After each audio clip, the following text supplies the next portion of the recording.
Alan, you can hit it in the morning. Get it up, some board. I don't know what the fuck it's saying.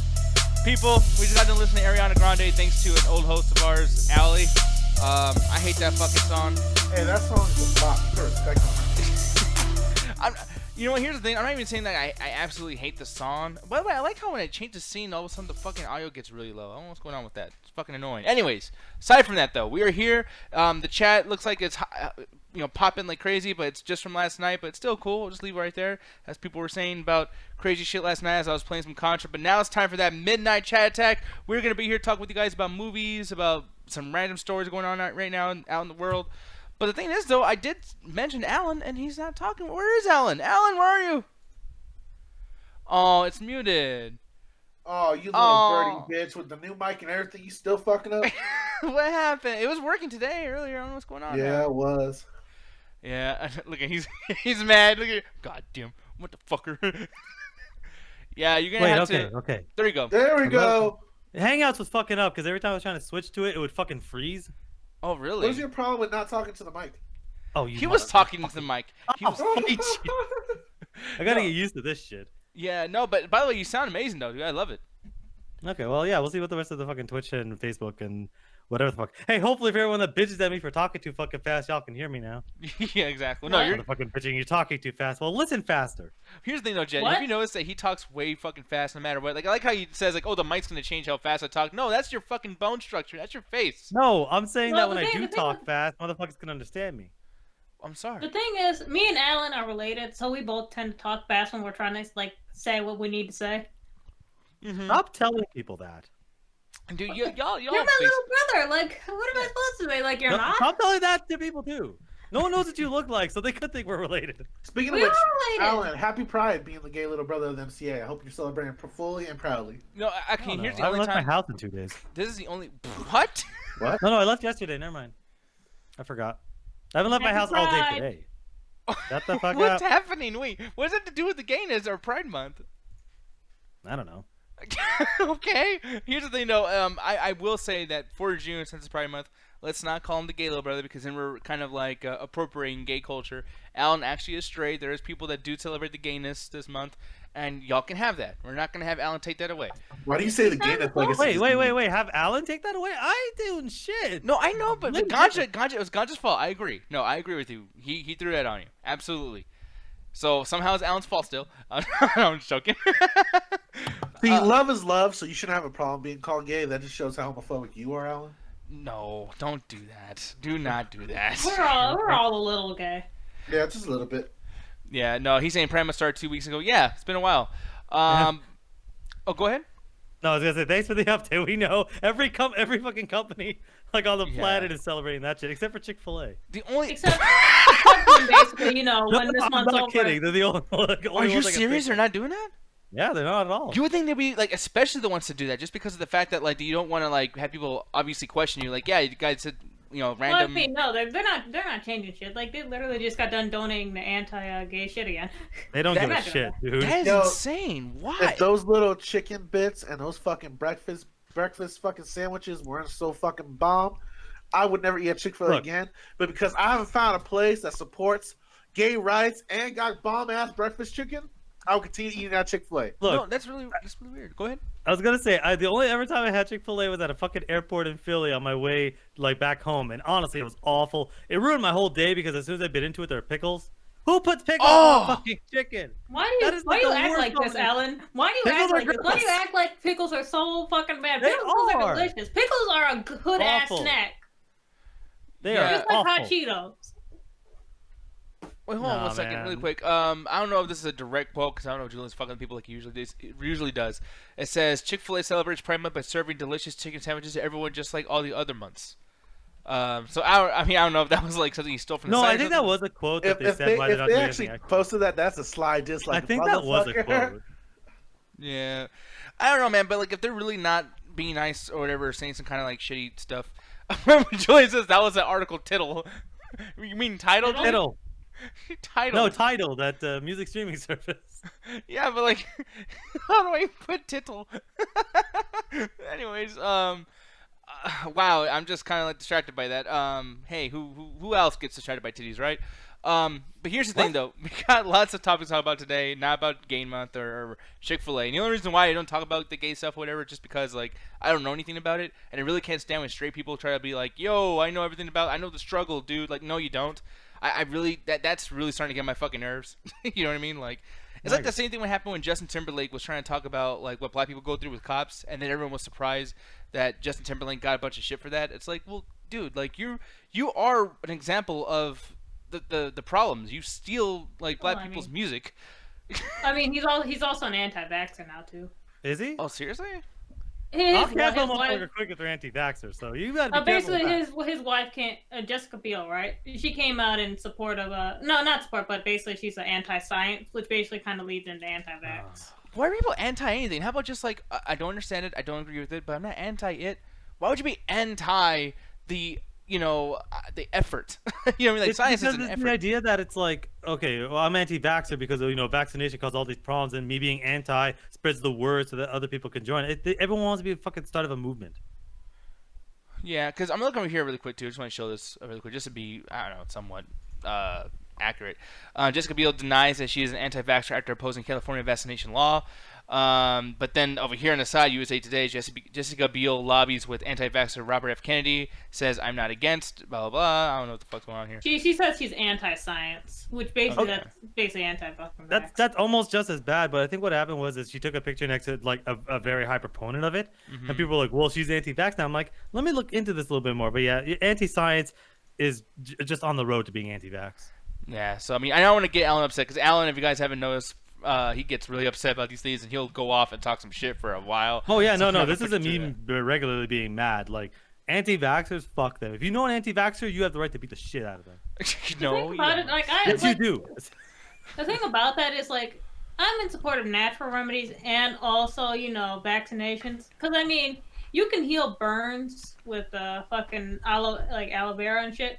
You can't heal fucking polio with essential oils. Yo, if you put this hemp fiber inside of your butthole, it will cure your cancer. I promise you. Well, I don't want to try that, man. You lost me at butthole, honestly.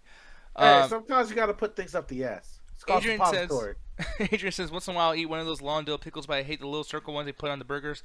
I never heard about them using those for chicken, though. That's a weird fucking thing. Yeah, that threw me off because I didn't think to ask. I legit didn't think to ask. I've been into it. I'm like, what's this awful taste? Oh, God, it's a pickle. And then I ate the rest of the chicken. I'm like, I still don't even, honestly. Yeah, it's an airport fucking food, so I can't sit there and judge the entire country, entire chain based off one place. But I didn't even like the chicken after. All right, so it's all right. If you didn't get the pickle, I think you would appreciate the sandwich more.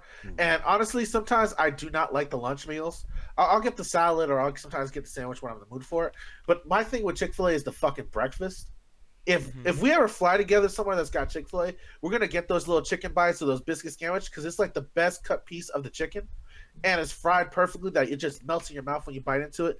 And that shit just is a perfect morning munchies before you go to work. And I think if you had that and it in like early morning in the airport, I think you would just appreciate it more. But like when it comes to like a lot of the sandwiches that happen later on, like during the afternoon, then you get them all wet, soggy, the lettuce ain't good. That early morning rush, especially at airports, you tend to get better food.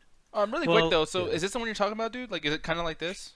Nah, no, it was very simple, the one I had, yeah. That's the basic one you get, but it's more a smaller one. It's the one right next to it, but the one I get is called the morning breakfast sandwich, and it's just like this little patty, just 2 biscuit sandwich. You can put like barbecue sauce, ranch, what the fuck you want on it, and it's bomb ass shit. Yes, I do toss salads, Andrew. Who would eat?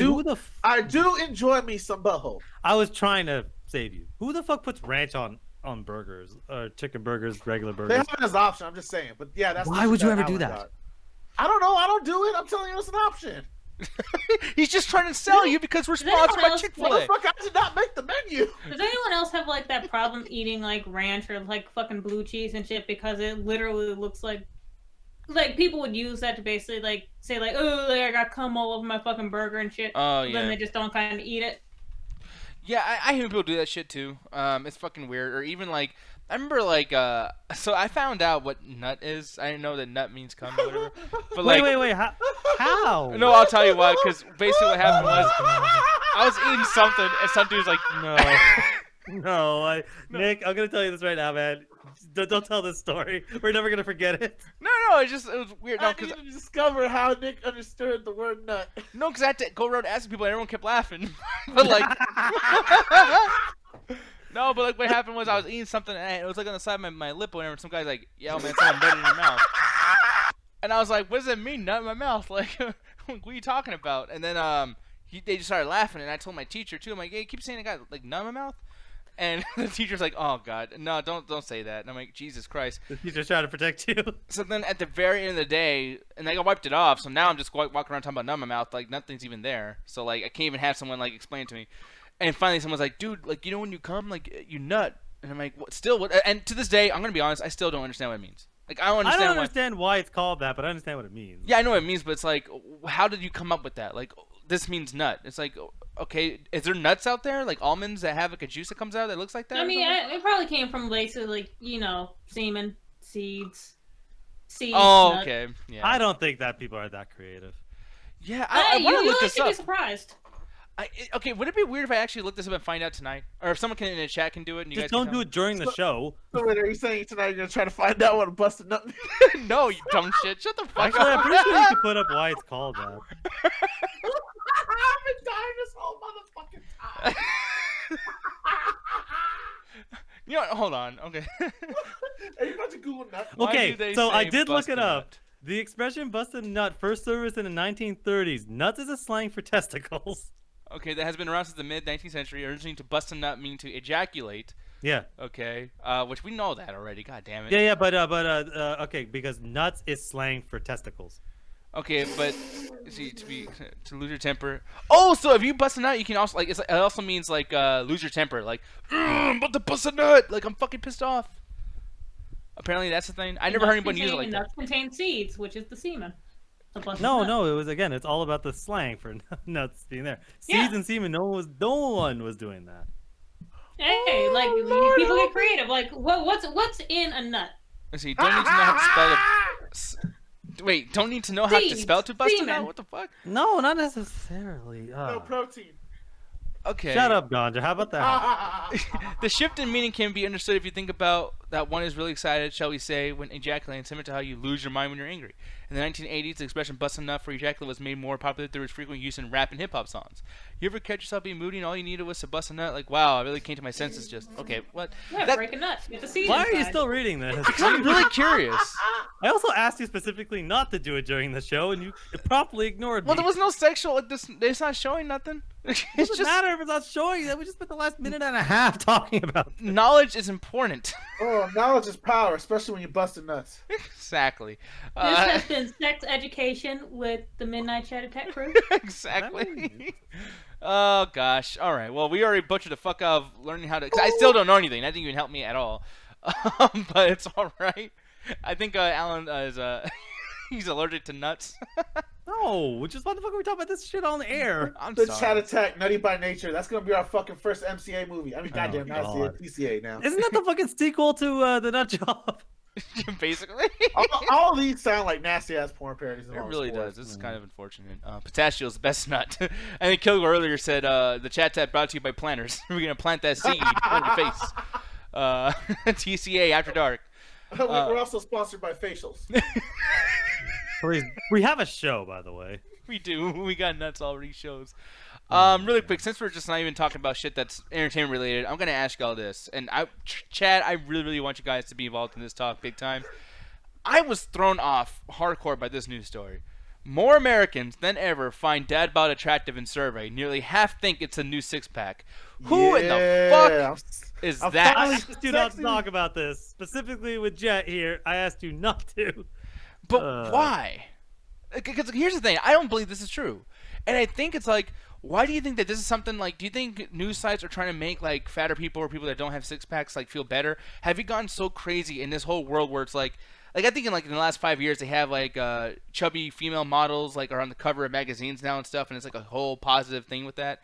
But we're getting so far into that now, like it's cool to be fat.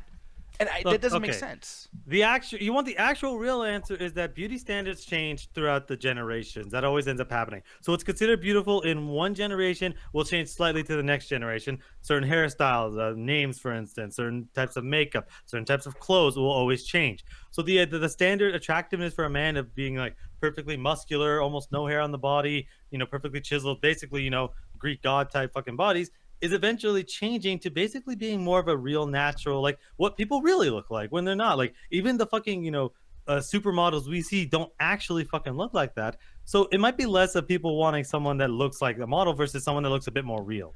And the pictures they're using to I guess, take this home, and I don't know who's taking pictures of this dude's crotch, but. Man, I don't think this is about dad bod. I think this is about dad bulge at this point. No, but it's like that again, normal functioning human being as opposed to someone like there could be the negative stereotype with people with abs working out all the time and all they care about is their own body, where it's like, yeah, have someone with a dad bod is probably just that's what more people naturally look like, and not as many people look like the chiseled models. But you know what's frustrating to me about it? It's just like I'm not trying to say like, dude, I'm fat. I'm gonna tell you all right now, I'm fat. Most of us are not in the best shape.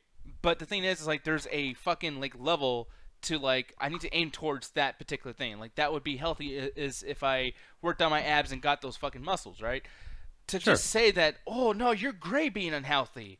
No, it's great you got a gut and it's fucking hanging over your front of your pants. It's like, dude, that you're not getting the right message out there, man. I understand you gotta make everyone feel okay and not like throw down like, hey, like skinny is better than this or it's healthier than this or whatever. It's like I understand like that's bad too. But my God, like more attractive than six pack? Like, are you fucking blind? Right. Are you fucking out of your mind? All right, here's the thing. I'm sort of on Nick's side. Not when it comes to the attraction and people actually interested in the body. I'll come at you with that criticism later. But this idea that, all right, as somebody that's a fat dude, if y'all know me and met me in person, I don't have my camera on now because I've been cleaning up my house, getting ready to go on a trip. So everything looks like I can't. Find my glasses. I'll eventually find those motherfuckers, but that's besides the point at the moment. When it comes to like people and there are this role of like, hey, my fat is good, my fat is okay. I get that when it comes to certain points of accepting your body, but there's also this movement now where people are just trying to accept their overweightness as a body statement when it cannot be done because one, over a certain amount, it is unhealthy for your body, especially during certain height types, certain ways your body handles the weight, where the weight goes. Mm-hmm. It's not healthy for your body in certain aspects. Like maybe like, for example, me and you, Nick, there's a weight disparity, but my body is used to being carrying this weight, so I have more of like the muscle mass and I have more of the height with it. But for someone like Alan, if he was to gain my fucking pounds, he would just become this little fucking obese roly-poly dude, and that would not be good on his muscle joints. That wouldn't be good on his bones. That wouldn't be good on his heart because it's just going to cause a lot of things because his body's not made to handle that sort of chunkiness. And I feel like a lot of people that say like, hey man, you should be proud of your fatness, don't see the difference. And it's like, hey, I get you can't lose a certain amount of weight because your body is just accustomed to growing that weight. I have that same problem too. I don't lose all the weight. I just get more. I get more tighter, and it looks more like worked out. But I don't lose the weight because my body retains that shit. I get it. But there's a healthier version to that part of your body. And I guess some of it's like people are anti-gym culture and stuff like that. But the gyms nowadays aren't the ones our parents went to. Like a lot of places like Planet Fitness and stuff are really pretty cool when it comes to like being accepted and body positive. Someone's like talking shit about you, that they'll go and put a stop to that shit. Now I have my problems with them, especially the certain one out here that was okay with Nazi symbols in the gym, but that's besides the point. They are pretty good at this point. So like, there's no reason right now not to at least try to be the most healthiest version of yourself. And that doesn't mean all the way skinny. Some people take that to the extreme, but it also means sometimes going to the gym and just trying to help your body out and maintaining itself to a certain degree. But when it comes to like people like being attracted and stuff, I disagree with you because you can be attracted to fucking anything. Yeah, but like that's not binary at all. Like my thing is like I'm more attracted to women that are rounder in the hips and have more fatter ass than I'm women that are stacked up in the chest, and that's my personal preference. And a lot of the standards now is just the big titties, the big ass, the whole nine package. Well, that does not interest me because it's fake. Well, yeah, because for women, I feel like a woman's body is art. I'm not going to get into a whole big old thing about that, too, because for one, I hate when guys say that shit because it sounds like they're just trying to get pussy. So I won't go further in that sense. But it's like, obviously, a woman's body, whatever size, is going to be better than a man's body. I'm not saying that as a heterosexual either. I think that's something that even women can agree with. But fast Hockey Jack's back fast. Okay, what? I fucked that up. Just please continue. Okay. Sorry. that up so much. The Facebook chat, by the way, too, I gotta apologize. The Facebook chat's not working, so I'm going to show it this way through the browser window. And as you're saying, in a way, maybe a six-pack is more attractive. However, it's a preference thing. Some people aren't into six-packs. However, Ganja has a point here. Yeah, you know, for men, I just feel like, I mean, there's a part where some men get so big that, like, they can't even use their dick right. You know what I mean? Like, it's something that, like, legitimately, like, disables them to do certain things. Like, it's a huge problem. With women, they don't have that same problem. Oh no, they do. Like, periods don't come as they should. There's a lot of health problems when it comes to women. It's just more so men. I don't know why. It's just we tend to die early. It's nature's way of putting us down before we fuck too many times. But when it comes to like the way that people perceive the body type, I think a lot of times it's because we were growing up around that real machismo shit. Mm-hmm. So when we think of like the most like on point body, what's the most like healthiest, what's the most like Superman-esque figure, what is essentially the most like hottest body that you can try to attain as a male, we always think these Adonis god characters.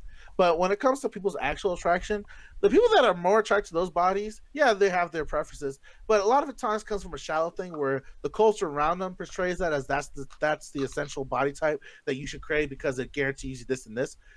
That's not based in any reality. It's more of a social construct that we all built within our culture, media, religion, or so have you. The biggest thing right now, me and Alan's talking about it because he's my little short dude friend, and I've noticed it as well. Like a lot of girls give shit to short dudes, and it's not necessarily of anything that actually is an ability of them being a sexual attraction.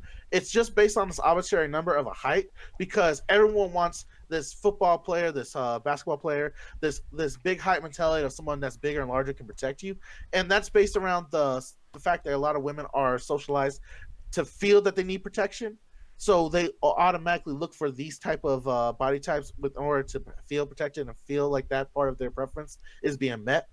And it's a lot of it comes from society itself. With that said, though, Jed, do you feel like there is any proof to that, or any like truth to that in a sense? Like, you as the only female being in here, like, yeah, how true is that statement that Ganja just made? I'm gonna go ahead and say this. Short dudes and tend to get on my nerves. Not including you, Alan. They're always fucking angry, and they basically. I wonder why. They always need to push that anger on like somebody else because they can't hold it within them because they don't have the fucking height. But anyway, you want to know the reason a lot of people? You don't want to know a lot of the reasons why a lot of women go for tall dudes. Because they're just calm. They're just like they want dick. Tall dudes usually equal to like longer dicks. That's literally it. It's not this difficult thing to understand. It's like dick. Yeah. Why do you want a big dude? Like a big like muscular dude? Dick.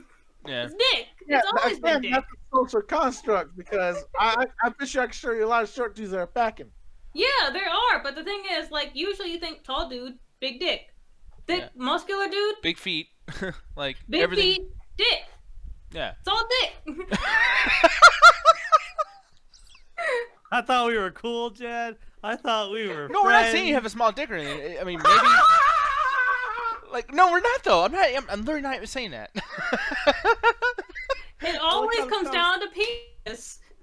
No, yeah, but that really does make sense. But that's the thing too. It's just like, you know, for what Ganja said, it's like, I mean, I don't know if that sounds rude. I don't know, like maybe. Well, the thing is, having a big dick really doesn't even fucking matter. Like, I mean, if you're short and whatever, if you got a small dick, the thing is, you can at least do something with it. Like, you could be talented with an average size fucking dick. I mean, like, hell, like, I'll go for someone with an average size fucking dick who knows what they're fucking doing, rather than a tall person with a long ass dick who's basically just like, put it in, put it out, put it in, put it out. Exactly. Put it in, put it out, put it in, put it out. Oh, I don't have to do any fucking work because I got a long dick. Like, you need to know how to fucking work it.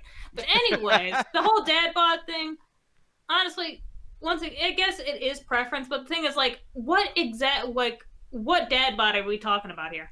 That's the thing, because too. There's millions of fucking dad bods. Like, are you talking about the beer belly or like the thick dad that basically looks like he's been working at a factory job? Working at a factory job, who basically like, damn, he knows how to lift them goddamn like 60-pound fucking boxes. He's doing that all the time. You can kind of see his shoulder muscles and everything. He doesn't have defined muscles, but at least he's thick, and you know he's fucking strong. He'd probably like pop you in the mouth, and you'd probably fall over. Like, or are we talking about the like, well, I'm just gonna sit in this chair, Or am I just like the dad bod where you just like he never gets up, he just sits in the fucking chair just eating chips? Like what dad bod are we talking And it's about here? always about how you carry yourself. A fat guy can be cooler than a skinny dude any time of the week. Because I'm pretty sure the dad bod people actually saying is attractive is the second one I basically mentioned, like the working dad, the dad that doesn't have the defined muscles, but you can tell like this motherfucker does his work and he looks like thick as fuck and provides for his family and shit. That dad bod, I can get that. The beer belly, I haven't known a lot of people who do like beer bellies, like hairy bellies and shit. Like it is preference, but I'm pretty sure it comes down to like, yeah. Fucking abs are overrated. They're overrated as shit, and like not everyone can achieve that. And that's the thing too. I think another thing. I'm from a family of pistachio eaters. They're going from nuts to dad bods to height to dick. No, we went from nuts to height, then into. We came full circle. We are literally proceeding up the human body. We started at the nuts, now we're at the bod, now we're all the way up to the height itself. I'm so mad at all of y'all. No, because you'll be fine. Everybody, y'all. You're trying to equate it to you, like Captain Target over here. Like Captain Target literally just goes, short guys. I don't know why they're so fucking mad. It's like this stupid bullshit. No, because that's the thing though. It's like just like as she said, like average dick is not a big deal. It really isn't. At the same time too, it's like. Okay, it's like for me, because I wasn't gonna go to height really with this, but this dad bod right here, is this honestly like an example of actual dad bod? This isn't really dad bod. And by the way, too, that's the beer belly dad bod. Yeah, and by the way too, why can't you be a dad that looks good? I'm sick of these excuses. Yeah, I have a kid, so I'm a fat fuck. Like what the fuck? A lot like basically like you can be incredibly like good looking with a dad bod. Like it happens. Like you can be attractive as shit and also like fat. Yeah. So yeah, Ganja. Yeah. I don't know what you're gonna say, but I'm gonna have you have the last word because I don't know how to end this. I don't want to insult anybody anymore. Alan's looking at me. Yeah. Look. All right. The point is, love who you want to love. Your preference is your preference. Don't shame nobody for the preference that you perceive. Don't try to fucking enforce this capitalist culture of just this blonde hair, blue eye, blue shit. I don't care. No Aryan race babies. We got to put a stop to that. Support mixing of the races. Be gay, do crimes. Nick, you have it. Wow, I should have just ended it. Yeah, you probably should have, honestly. Here's the thing. Now we're gonna get into some actual like entertainment shit from our thing. I just wanted to bring that up because that literally distracted the fuck out of me today. But what else is pretty distracting over this week is the fact that apparently people still think that other people do care about The Shining. Dr. Sleep, really? You're really gonna come out with this trailer? All the shit that's coming out. We got Candyman coming out soon. We got all these fucking big movies coming out, comic book movies. You're gonna give us Dr. Sleep so we can fall asleep in the fucking theater. This is, I'm telling you, like I know the movie isn't out yet, but can you?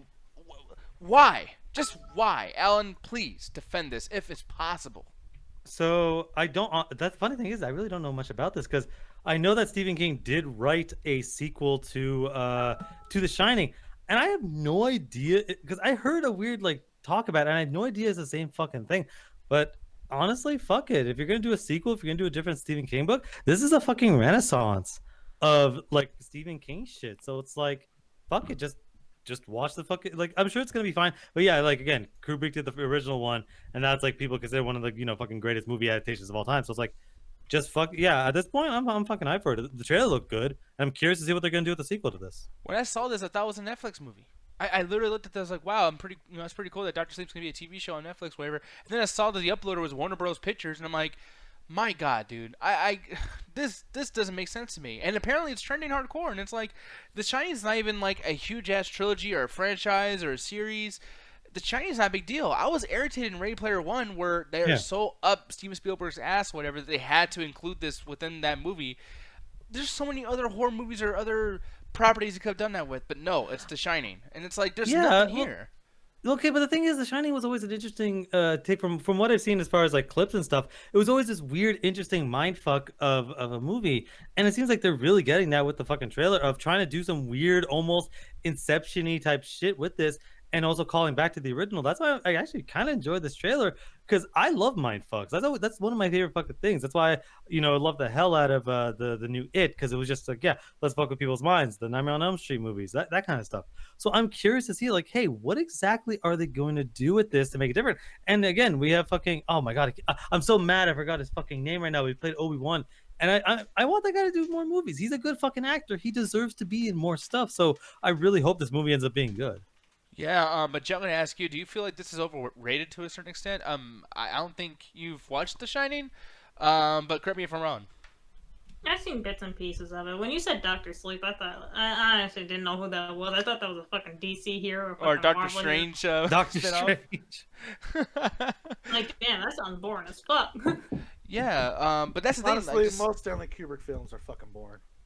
oh, you're gonna piss off somebody in Oh, the man. chat. I don't Yeah. give a fuck, man. I'm tired of this nerdy bullshit, jerking off to this Hollywood shit. The only thing Stanley Kubrick did good was make the fucking moon landings, and that's just for you, Alan, to fuck with you in the flat Earth Don't you theory. fuck it. Oh my god, don't bring that But up. when it comes to a lot of his films, man, like I get what's going on, and I get what he did for fucking like when it comes to filmmaking, cinematography, all that good shit. I put respect on a man that actually perfected his craft, because I do see the work in that. But when it comes to me trying to appreciate it and just give it this all fucking praise because it has this historical reference, y'all don't do that shit for half the shit I believe in. I gotta do this for the fucking Stanley Kubrick when this movie is just like half an hour of me just staring at the screen waiting for something to happen. Well, Like wouldn't the- Clockwork Orange is the only one that's decent, and that's because it has an actual runtime that goes by fast. But 2001: Space Odyssey is fucking pisses me off because it just takes an hour and a half to get started. okay, see, here's the thing, though. Like, at least there's something there. Like I'm not gonna defend 2001. That's a fucking boring ass movie. But the thing is, though, I there's get it. I like the way they showed off the technology, how he faked the moon landing. I appreciate Oh him my coming out god, against shut NASA. up!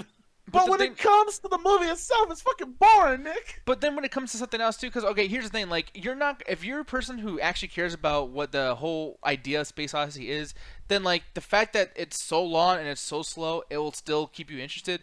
But this other movie that I cannot forgive at all, Eyes Wide Shut, man.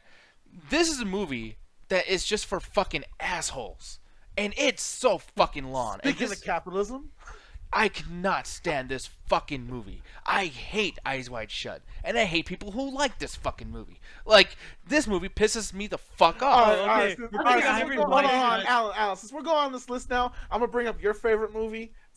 Oh man, what the fuck was it? The one with the guy that's a pedophile now? Barry that was a Lyndon? No, the other one that you're supposed to watch and fall in love with the high schooler. Sleeping Beauty, no, American Beauty. Yeah, American Beauty. People told Oh, me to yeah. watch that film all the fucking time. I actually watched this film, and I'm supposed to feel bad for this guy that wants to bust a nut in his daughter's friend, who is clearly underage. And just because this whole story about how he's going through a midlife crisis and he's forgetting his youth and he wants to recapture his days of glory. Man, fuck you. I ain't 30 or 40 years old. I ain't got to give this movie press Yo, we're gonna piss off because every y'all film are geek. aging. Like that's my problem. Like a lot of film nerds just love this shit because they're told they're supposed to love it because it has aesthetics, cinematography, and all that other shit, which it probably does. And I'm gonna give a point for technical stuff. But when it comes to the film itself, you don't have to give it 100% fucking praise because the films are sometimes really fucking stupid, especially this one. I like it's so drenched in the 90s. Well, I don't think it was made by Joe- Stanley Kubrick, though. No, but it's I'm the just same talking kind of about that. idea. I'm just talking about the overall. Like, you have to see this film because so and so made it, and it captured this so and so time period. I don't want to see a bunch of 30 and 40-year-old producers trying to remember back when they were able to bang 20-year-olds and curiously live through this guy that's going through his middle-aged fantasy. I ain't got time for that shit, and that's basically what this film was for. But then I will Yeah. say though, and not trying to be an apologist for him, but like there is one movie that kind of overshadows every single thing else, especially within our community, Full Metal Jacket. This was the fucking best Stanley Kubrick movie ever made, and I gotta tell you, dude, like this fucking movie still sticks with me. Well, Oh, at least God, the first yeah. half. I'm taking a lot of hot takes. I feel like this movie fell apart. Yeah, I was after gonna say boot we're camp. pissing off every film major student. Let me call Justin up just so we can get everyone else. Yo, mad, too. I think this movie falls apart 100% after the boot camp.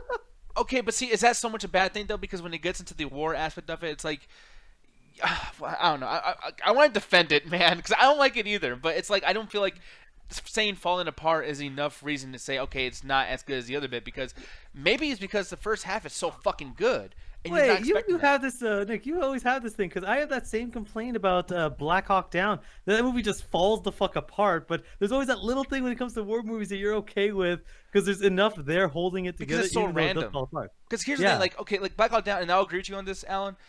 Technically, when you say falls apart, okay, honestly, on paper, it probably does. All right, like I'm not gonna argue that because of the fact that, like, yeah, it's random. It's just like someone pressed a square button when you're picking a fucking Mortal Kombat character, and the movie's just like, he's the main character. No, he's not.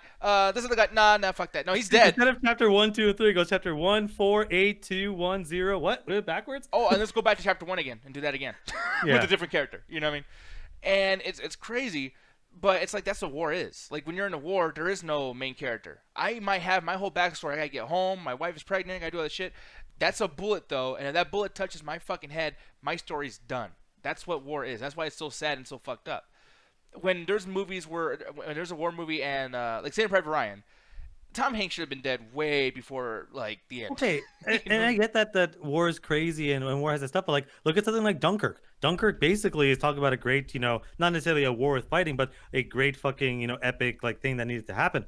But my problem with Black Hawk Down is, yeah, it literally falls apart. It doesn't know it doesn't even in any way, shape, or form wants to know what narrative it wants to do. It jumps from random set piece to random set piece. That's why I'm not a huge fan of that movie.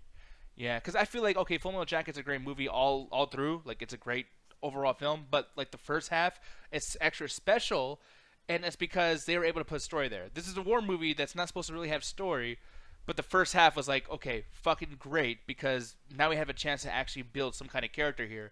It just sucks that character's gone afterwards, Yeah. and it's like, well, then why do we build up to this? Like, to be honest, like this has nothing to fucking do with anything else. You know what I mean? Like, I don't know, man.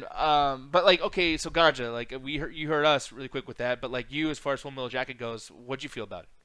Me personally, like I always agree, the first half of it when they're in boot camp is probably the best part ever because it shows the kind of grittiness that was going on in those boot camps of just people just being pulled off the streets and just being forced to live these harsh conditions. Half these people have mental illnesses and they don't give a fuck because they just need numbers to send out to this goddamn fucking war that nobody really cares about or wants to do, but because there's a lot of profit and there's a lot of fucking patriarch hoorah, they pretty much grab all these kids. Some of them are fucking volunteers, and the biggest one is, I always remember, is the one guy that goes crazy.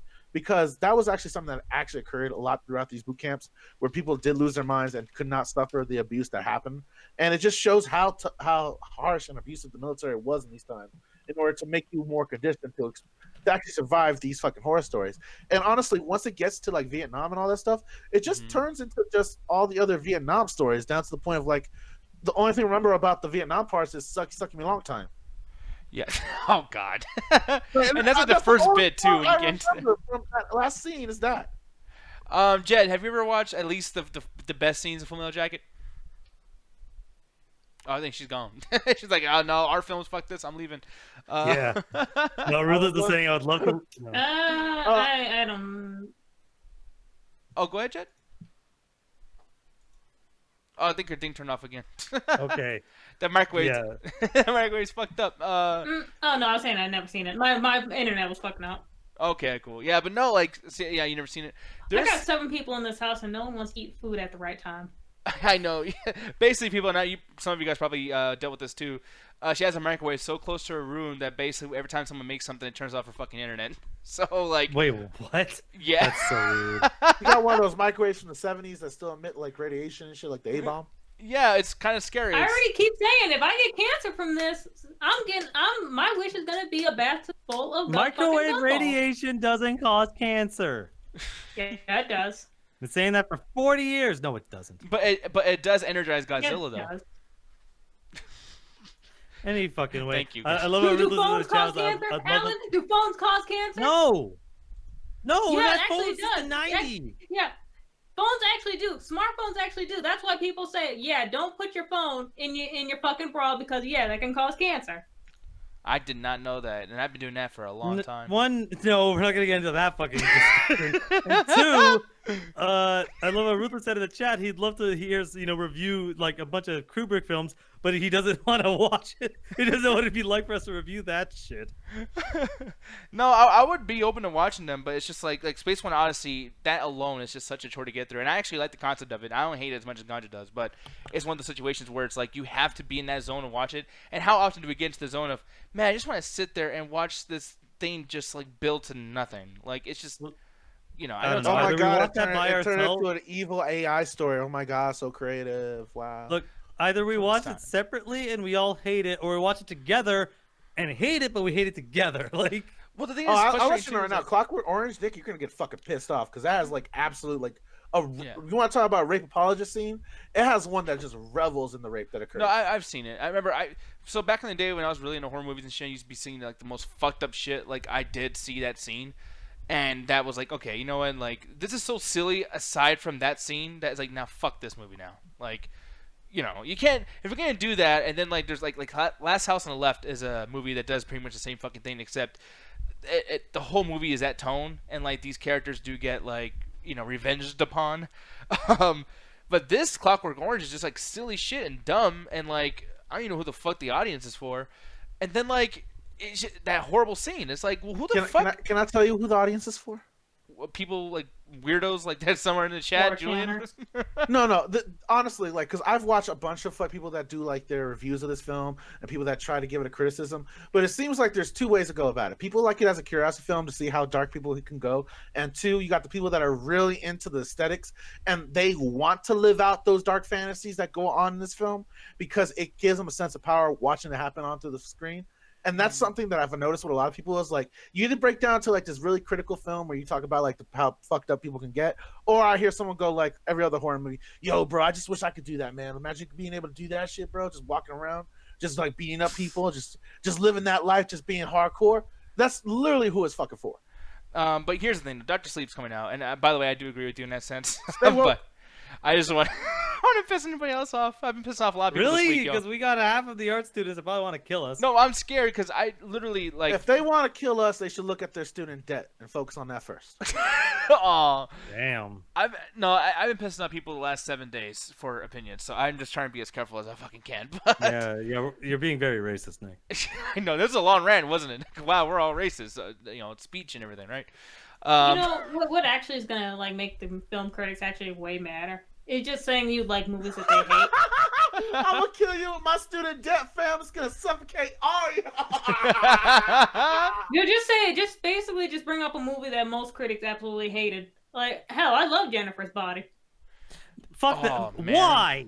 Why you gotta do that? Why not? Why you gotta? Because do it's. that? I was gonna say Jennifer I- Lawrence. I find Penn had plenty of shit. You know, I'm gonna No, join you in on this. don't. I know that was a enjoy the lie. Fuck out of How's it a Soul lie? Plane. How's it a lie, Alan? I was laughing. Because we watched it in the throughout after hours and you Yeah, hated and it. I was laughing the entire You fucking were time. not laughing the whole time. You Yeah, I hated was. it I the was rest laughing of the entire This one time. right I've here is said gonna this piss. multiple times. I think that movie's fucking hilarious. This No, one's you gonna are piss so off out of a your lot of goddamn people. mind. I love the fuck out of Soul Plane. Oh, You are, fuck oh my you, god. man. Fuck Are you. you a bunch of wrong opinions right now? Like, Yeah, just throw out the ones you know is wrong, but you don't give a fuck. Come on. okay. Al. I don't like Pulp Fiction. Okay. Oh my god! We're not questioning that, Nick. That's not our role today. No, you're trying to do this shit. Soul Plane right here, y'all. This movie, and I know it's a black film, and it's like they're just trying That to be movie's fun It was and have a made by fun two time. white guys, so don't give it too much credit. No, no, I'm sorry. This film is a complete shit stain on the fucking whole like cinematic experience. Like, you fucking assholes, man. Anyone who watches this fucking movie, you're the reason why you get bullshit and you have to go fucking pay for it until like a year afterwards. And you're like, oh, it's free now. Who gives a fuck, right? But it's like, this is why, man, people who make filmmakers in general, they look at people who watch shit like this and say, you know what, you guys are fucking retarded. So we're gonna just put everything out there because you guys will watch anything and spend your money on anything as long as there's some stupid ass little like Snoop Dogg being in a movie or whatever the fuck. This movie was an hour and a half of pure torture, and it's Ganja's You fucking watched fault. it twice. Fuck No, you, no, no, man. no, no, not we. Nick watched it twice because for some fucking reason Ganja wanted to watch it again, and I said I'm not watching that stupid shit again. I don't know why Nick fucking joined That's that. because my girl's never seen it before. Yeah, I'm sorry. That drove me up. Look, the I'm fucking sorry. I wall, torture people dude. all the time. I've set every friend I know to The Happening. The Happening is not as bad as Soul Plane. Yeah, I mean, my God, Pulp Fiction. I mean, I'm gonna sorry. give you. I don't like the movie. Why do you though? I'm not gonna argue with you. Just out of Okay, curiosity. why. it's one of those things where it's one of those things. As I was watching the movie, and it's non-linear sense of like, hey, we're gonna jump around to the various stories in various points of time. I just honestly wasn't. Nothing really got me. And I love Quentin Tarantino movies. I generally love Quentin Tarantino movies. My favorite movie by his is Kill Bill. I fucking love that movie. But with Pulp Fiction, everything it was just these random kind of stories that sometimes are interconnected, but that sometimes happen at different points. That I just really I don't know. Nothing clicked for me. I was just kind of watching this, going, okay, that happened, okay, and then just the movie ends. I'm like, okay, I'm just So- kind of out. Really quick, and I'm just gonna explain, like, because I actually agree with him when I was a kid, and I was like, I don't like this shit because it's like what the fuck's going on? But the thing is, when you piece it together, the one thing I really enjoyed about this, and I feel like more movies should do this, just do it as well, because there's another movie called The Perfectionist on Netflix. They did that wrong like a motherfucker. But with Pulp Fiction, what they do well is like every single one of these stories, you don't know what the ending is because they feel separate, but they're not separate. Yeah. So what's kind of cool about this is that normally if this movie was in place, like let's say you went in there and edited, Alan, and put everything where it's Yeah. supposed to be. Well, the whole movie's kind of boring until you get to the climax. It's like, okay, you're building these characters, blah blah blah. Who cares? Sure, but But it is this one of those way- things where, yeah. Yeah, this way there's a bunch of twists because like you're not gonna know when someone's dead. Okay, You're not but the gonna thing know. is that's why I don't like the movie. I'm not a huge fan of non-linear. That's why I don't like Snatch as well, which does a very, very similar thing of we're gonna break up the story randomly as it needs to, just to kind of get it going. And it's like, yeah, I'm not a huge fan of that. Like, yeah, call me boring and predictable. I like my typical typical story structure. You start off slow, you build up to the climax, and then you end off. I don't Okay. like it when it's just like at some like look what was it, the fucking oh god, Eternal Sunshine of the Spotless Mind. The movie starts at ending. That's the fucking ending of the movie is the first 5 minutes. Oh, And then it seriously? just goes yeah. Literally that conversation they have in the fucking hallway is the end of the fucking movie. And then it goes through to do its movie, doing all of its random stuff, and then it goes right back to there. So it's just like I'm not a huge fan of this weird fucking narrative style. I mean, I will say that is kind of an interesting way to do it, though, because I will say, like, okay, what was the beginning? So the entire movie that I'm watching it, I'm going to be like, they're going to have a talk in the hallway, they're going to have a talk in the hallway, and I think that'd be kind of cool. You know what I mean? Like, just always have me kind of, like, on the ready for some emotional shit to happen. But at the same time, too, it's like, Jim Carrey is so funny looking. Like, he looks like he's about to tell a joke all the time. So, like, Yeah. I can't imagine me, like, being upset. People are saying, like, that movie made me cry, blah, blah, blah, but it's like, Jim Carrey. Nah, I'm sorry. I'm gonna say this straight up. Eternal Sunshine of the Spotless Mind is boring as fuck. The only fucking reason I watched this because someone recommended me to based on another movie I like, and I don't want to start an argument there. But I watched that movie. I watched it alone. I didn't watch it in after hours. I went. I'm like, I'm gonna watch this movie. I'm gonna enjoy it because hey, I this was before I found out Jim Carrey was an anti-vaxxer and still liked him. But I'm like, I'm gonna watch this movie, check it out. I'm like, I'm bored out of my goddamn mind. I Yeah. love James and the Giant Peach. Yeah, that movie's great. I don't think I'd ever watch that. Just in the title alone sounds too Okay, fucking the title is weird as shit, but like it's a kids movie. If you just go into it with the expectation, yeah, it's a little weird. It's actually a really emotional story. Yeah, and over here too, they're saying Sunshine second best Jim Carrey movie. Truman Show still his favorite. I haven't seen the Truman Show yet, man. Truman Show is so good. I love the Truman Show. I Yeah. haven't watched it yet either. Truman Show interesting. is a great fucking movie about like what it is like. That movie can still hold up today with just how fucked up reality shows can get and just how fucked up your life is. Because the whole point of the Truman Show is that we're following Jim Carrey and his whole life is a television show. So when he goes to work, everyone there is an actor. Everyone there is, for the most part, it seems like almost everyone is in on the joke. Everything's videotaped. Everything is camcorded, and people around the world are watching it. So he's just going to work. He's just doing like the whole office thing. He's just doing his fucking job, and people can watch him in. They tune in as they need to, and then when he goes to bed, they end the credits, whatever the fuck. And then the next day he does that. And as the movie goes on, he's slowly figuring out through just basically shit falling apart and him noticing things that his whole world is a lie. And he starts to realize, like, what the fuck? My whole life is a fucking reality TV show. And it's just him trying to escape now. And it's like, that's such a fucking interesting idea. Yeah, no, I do want to watch that movie a lot. I mean, and not just for the comedy aspect of it. It just sounds like a pretty cool fucking thing. Yeah. But yeah, man. So here's the thing. Now we're gonna get into some other shit really quick. This is something I didn't watch. I'm sorry, people. I'm a bad host today. Frozen 2 has another trailer, but it's called just the official trailer. Ooh, I official. really hate when they do that. I just wish it would just choose the fucking trailer and move on. But nope, gotta have. Yeah. 20 We've been minutes complaining of about this thing. shit for months, man. We might as well just get used to it. Exactly. But what'd you feel about this, man? Because I didn't even watch the first Frozen. I have no context over any of this. It looks cool, looks nice, but what was your opinion? I have such a weird history with Frozen because when it first came out, I lived under a rock until I joined the MCA at the Chat Tech now. I lived under a fucking rock, so I never really watched anything that I was immediately interested in. So I never watched Frozen. I never even heard the song "Let It Go" till maybe a year and a half afterwards. And I heard, I'm like, okay, this isn't so bad. So I really know nothing about this. But the teaser they did last time looked really interesting with its visuals, Elsa training, which I fucking love because I love superhero shit. So I like superheroes practicing and training their powers. And it seems like, yeah, they're going way more into this with this second fucking trailer, way more with the visuals because they basically started the trailer with the teaser from last time. But I'm curious, like, hey, train your power. What's your limit? What can you do? And who are you gonna fight against? Like, I think this is like crazy with its fucking like visuals right now, and I actually do want to see this now. It looks cool and everything. Really quick though, Jed, I'm gonna ask you: has the overhype for this fucking movie, or at least the first one, has that kind of killed the excitement for you? Did you even like the first one? And yeah, with everyone doing that stupid "Let It Go" song, is a hype kind of killed for you? Here's the thing: Frozen is actually a pretty interesting princess movie. Mhm. Mostly because like you don't have another movie basically like Frozen to where like the whole thing is basically like, yeah, the Prince Charming was the villain at the end, or basically like, yeah, like the true love was basically like family at the end, stuff like that. Like there was actually no, there was, but like, there was no love interest for the actual character that everyone actually does love. And I wonder if this is where this movie's gonna go, this new one. Mhm. I mean, I think it'd be more interesting if they don't go that direction, which I'm pretty sure a lot of people are thinking. Like, yeah, they're of course they're gonna give like the main focus of the first movie a fucking love interest. Why not? I hope they don't. Yeah, because Yeah. here's the thing. Like, I like that she has all these cool powers, and here once again, you guys probably don't think it's cool because you probably already seen it in the first one. I hate haven't. ice powers. I'm gonna go ahead and say that right now. Ice powers has always been the worst fucking powers to me. It's so overused and it's so boring. Nah, I'm sorry. I think ice powers are cool as shit. That's only Like, because you like the cold, motherfucker.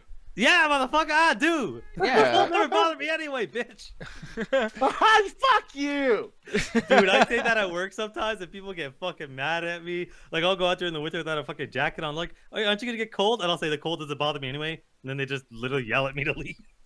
I like in the chat too. Cedric is saying, why don't we get Princess and the Frog too? Like that'd Oh, be you Because know they why. decided to release that on a shitty ass time where they knew they wouldn't get any. You fucking murdered that frog. Holy shit. yeah, I smashed the fuck out of it. I was like, holy like, shit! like fucking pieces of it flew off. Like, god damn. But were you saying though, Jed? No, like the reason that Princess and the Frog didn't do as well as it should is because they put it out during a shitty ass fucking time. Like they sabotaged that fucking movie. You're really gonna put this movie out during a time where some of the biggest fucking movies were coming out just because you want to switch to 3D that fucking bad? People still love 2D animation. You use that as an excuse to move on to 3D. Yeah, and I'd never seen this because there's so much shit that came out. What year did this come out, or what like area?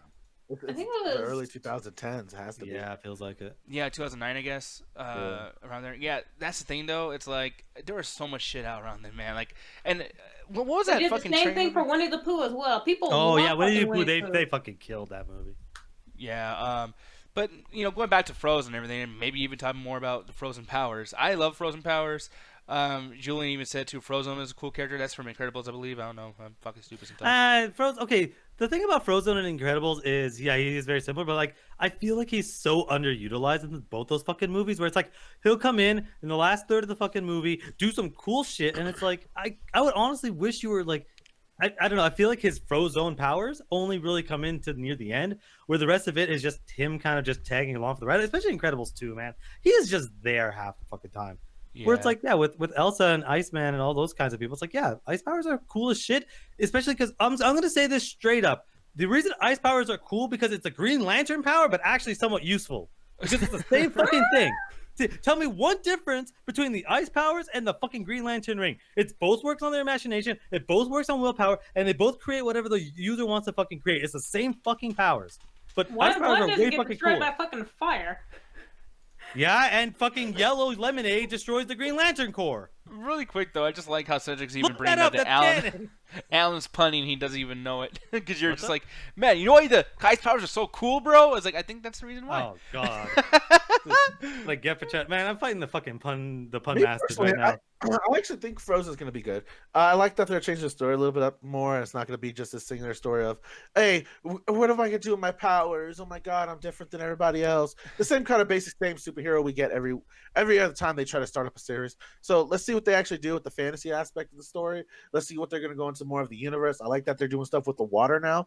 That might even touch off to some creatures she's come in contact with her adventures, which might add to some aspects of actual really good animation that might pop out Hopefully it makes it worth it going to see in 3D or XD, so I can get to look at pretty animation, which I always enjoy when it comes to Disney films. I'm hopeful for it because the first one wasn't terribly bad. Like Jess said, it has a lot of progressive things going for it. It actually did exceed expectations because I thought it was going to be the whole thing of like, oh, we're going to hook up with the princess, have a song at the end. And it was one of the first times that Disney was really trying to get out of that. So I want to see if they can make this more cinematic. And from the colors and the tones of it, it looks like they might make this a little bit more mature now. Now they're going to go all the way with it, but they might try to interject more mature elements. It's probably such as like dangers or elements of like certain creatures that might be more demonic or scary to certain killers, which might be cool. Yep. Please Yeah, no, kill really- off fucking snowman. If you're at all gonna make this better than the first one, kill off that fucking snowman. And also, you're gonna have to have a song that's better than "Let It Go" because that's the reason why that particular movie rose so high because of that one fucking song. If you don't have a song that's at least at the same level as that, people aren't gonna think it's better than the first one. Well, Really quick, yeah, though. okay. Well, if At that's the least case, like, kids will. nah, at this point, like, yeah, just like I said, make a good fucking movie. Like at this point, like doing a fucking theme song, it's like, yeah, you're never gonna fucking make something more iconic than that. And trying is just gonna fail. So just do something. You know, this movie's gonna make fucking $500 million in like the first month. Like this movie's gonna make a fuck ton of fucking money. So it's like, just make something of good quality. Make something that people aren't really gonna fucking expect. Like I'm gonna watch the fucking first Frozen just to see what it's like. But I hope the second one is as good as that trailer looks. Well, here's the thing, people. We're about to get into our review for Men in Black International, but I forgot to do a couple of things. So, Alan, if you don't mind, and all of you guys respond to the chat, all that good stuff, I'll be right back. But yeah, next up, Men in Black All right, I actually International. got something to talk about. Oh God, what? All right, What? so, we're not talking me- about ass anymore. No, we're not talking about ass. I'll talk about ass later on. I promise you. I promise the audience I will talk about ass later on, but not right now. I was watching this weird ass fucking telenovela show with my girl recently called the Rose of Guadalupe. I mentioned a little bit last week, but man, I'm just in love with the recommendations that happen after searching that fucking shit up on my Facebook and my YouTube stream. Because now I'm just getting these Spanish memes and all these Spanish recommendations for these different telenovelas.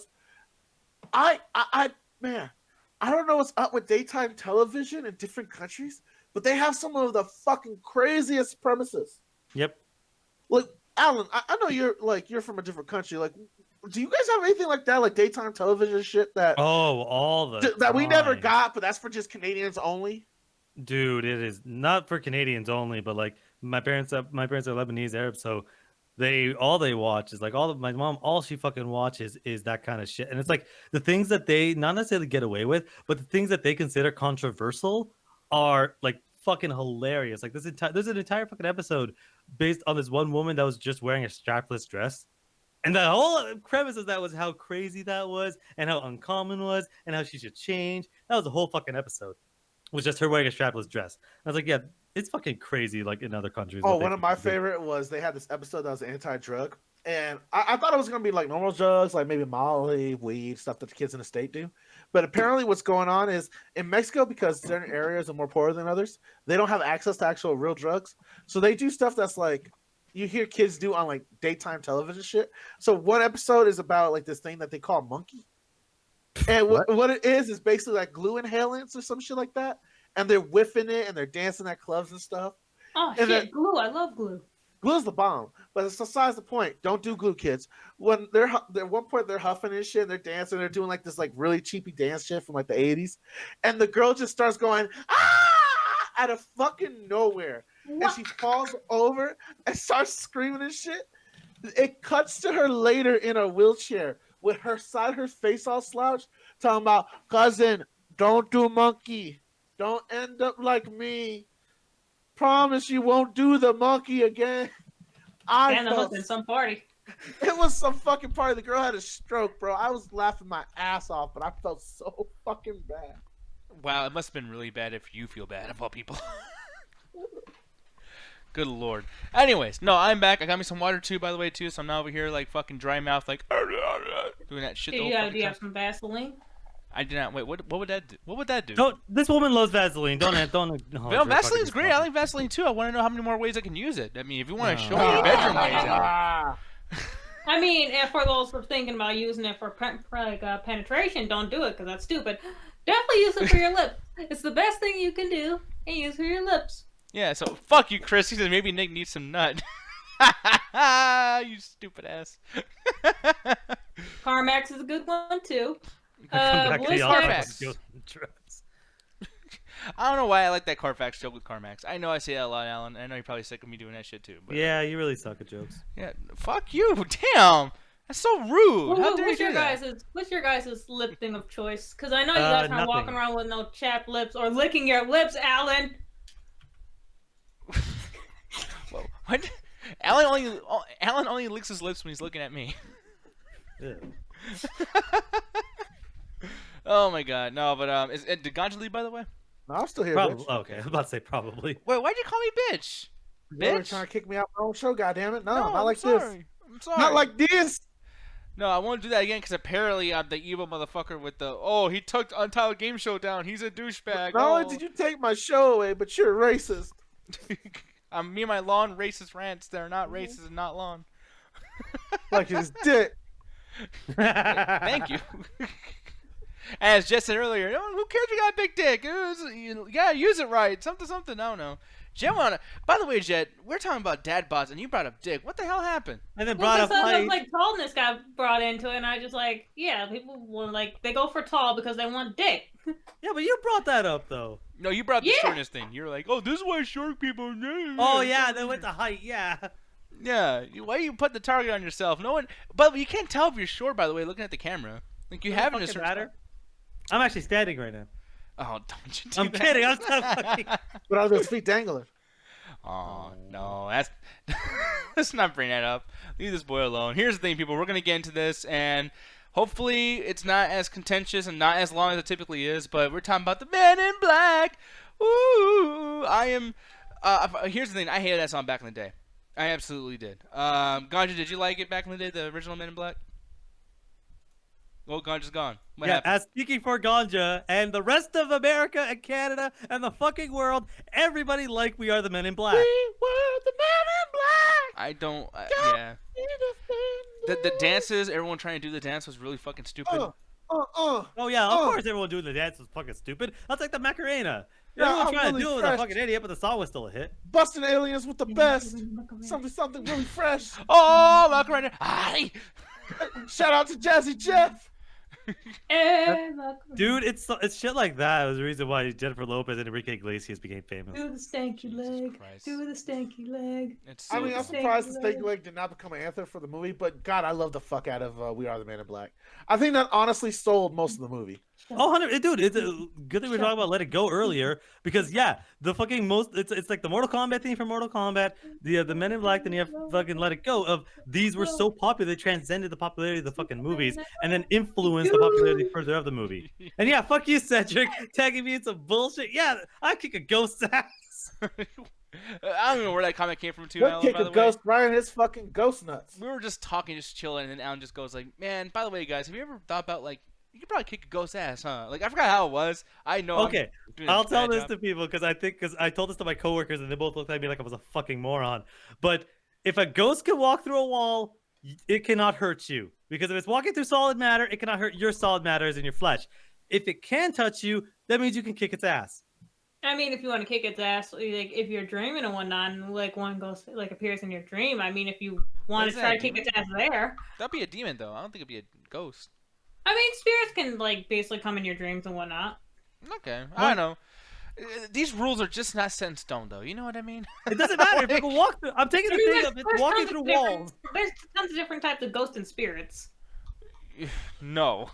Just Are they no, like it's- Pokemon? They come like you gotta catch them in ultra rare and like Master Balls and shit. I Nah, mean, you Pokemon definitely has want to try to donuts. have sex with one. What? In your dream. I mean, there's different types of succubuses out there. Like they can like appear to you in your Or dreams. did you call it a don't- succubus? Yeah, it's a succubus. Succubus. Is incubus and is incubus and a succubus. Succubus, not a succubus. Yeah, sucky ass bus. That shit. Like that's I what know we we can call it a succubus if you want. Succubus. Yeah, No, succubus. it could be. All right, so we're talking about ghosts and shit. I got a real question, Alan, and it pertains to what we're about to review. If you were gonna fight a ghost, would you fight an alien? Nah. Why? Hold on, wait, what? Well, because an alien, it's gonna have armor and shit that I might not be able to penetrate. All and right, all right, destroy. all right. What if you find the predator? Oh fuck no! Oh. Who the fuck was How am I that? gonna beat a predator? I have faith in Alan. I think he can How pull the it fuck off. would I beat a predator? That thing has like it has its fucking what's it called? It's able to see heat and shit. It can be invisible. It has its fucking claws. It Well, has... you're used to being in the cold, so you might be able to blend in with a colder environment. No, because I'd be hotter than the environment, so it'd be easier to see. But can you fight like a ghost predator? No, a ghost alien. Man, once they start doing that shit in that series, that's where I give up. And I No, know. I'm- that- Ghosts? Yeah, nah, fuck that shit. yeah, it's And it's yeah, Xenoghosts. predators have powers. Like, that's not a Yeah. fair fight. But here's the thing, we're gonna get into this really quick. Men in Black International. So the international aspect is that literally they're just like in London and shit. It's really not even a big deal. That's barely brought up. I don't even know why the fuck this movie was called that. You know what I Yeah, mean? really, actually. You'd think it would be more inclusive, but it's just like, yeah, fuck it, we're going for a European ride. Yeah, exactly. But this premise, though, I will say I have to give it kind of a thumbs up. I guess I'll be nice in this sense because, look, I'm glad Men in Black are back, and I'm glad that they're going after different subjects and they're not. You know, people are actually complaining too about the fact that there's no Will Smith in this and no Tommy Lee Jones. And the thing is, like, those two made the older Men in Black movies like those buddy cop movies. You know what I mean? That's what they felt like. That's what This they was were, like, it's about the aliens. It's about Men in Black. You know what I mean? So this what I felt was way different. No, this still feels like a buddy cop movie. And honestly, I think they should have mentioned, even like in passing, because it's almost like they're forgetting the last 3 movies existed. So, Yeah. quick question: hmm did anyone actually really like the sequels to Men in Black, or did they just like Okay. the first movie? Men in Black 1 is great. Men in Black 2 is not good. Men in Black 3 I really enjoyed. Yeah. Okay. I disagree with that. I only like the first one. I didn't even see the second one. Third one, yeah, I don't know. I like the third one. But the thing is, though, is what happens is, back in the entire franchise, these guys, the Men in Black, they go and they find these aliens that are accidentally or purposely invading planet Earth and fucking with the normal people, the humans. And in order to keep everything, calm and people, keep people from knowing about shit, they use that fucking flash in the neuralizer to make sure people don't remember that they saw these fucked up things occur, to keep, this whole entire world basically under wraps. The thing is, this girl over here, when she was a little kid, she actually sees them do this to her parents. And for some reason, I guess this rule wasn't brought up a long time ago, but the neuralizer only works within a certain amount of space. So she was able to see them do this, including the Flash, and it didn't affect her. And now she knows of this fucking world that does exist and these aliens that do exist.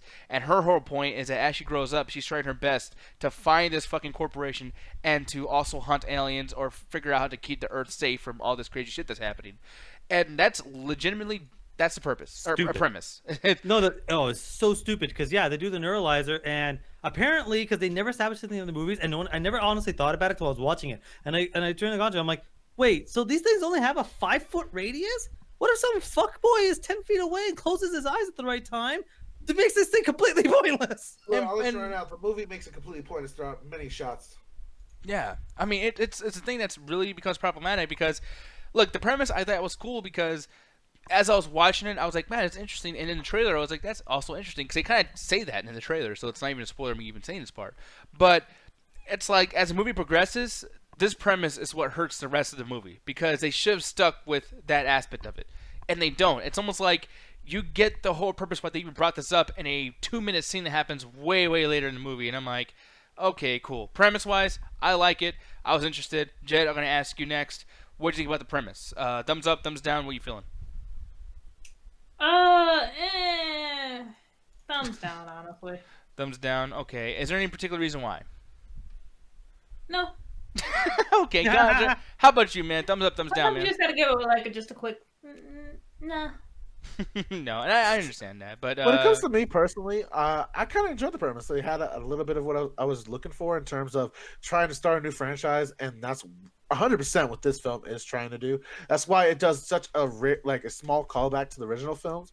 But when it comes to the premise, it's just basic storytelling of like, there's this world out there. I'm going out my way to discover it, and I end up discovering. I get more into this world, and as I'm learning better, and I actually learn to actually become successful, and I learn to help this hero that was an old school hero that's kind of losing his way in it, and we become best buddies, and the fucking student becomes the master at certain points in the movie. It's very generic storytelling, but the premise is solid. Like, there's a reason that storytelling mechanic is always fucking used, and because it works. Honestly, for something that this film is going for, and this is one thing I constantly mention, Alan, it never offended me.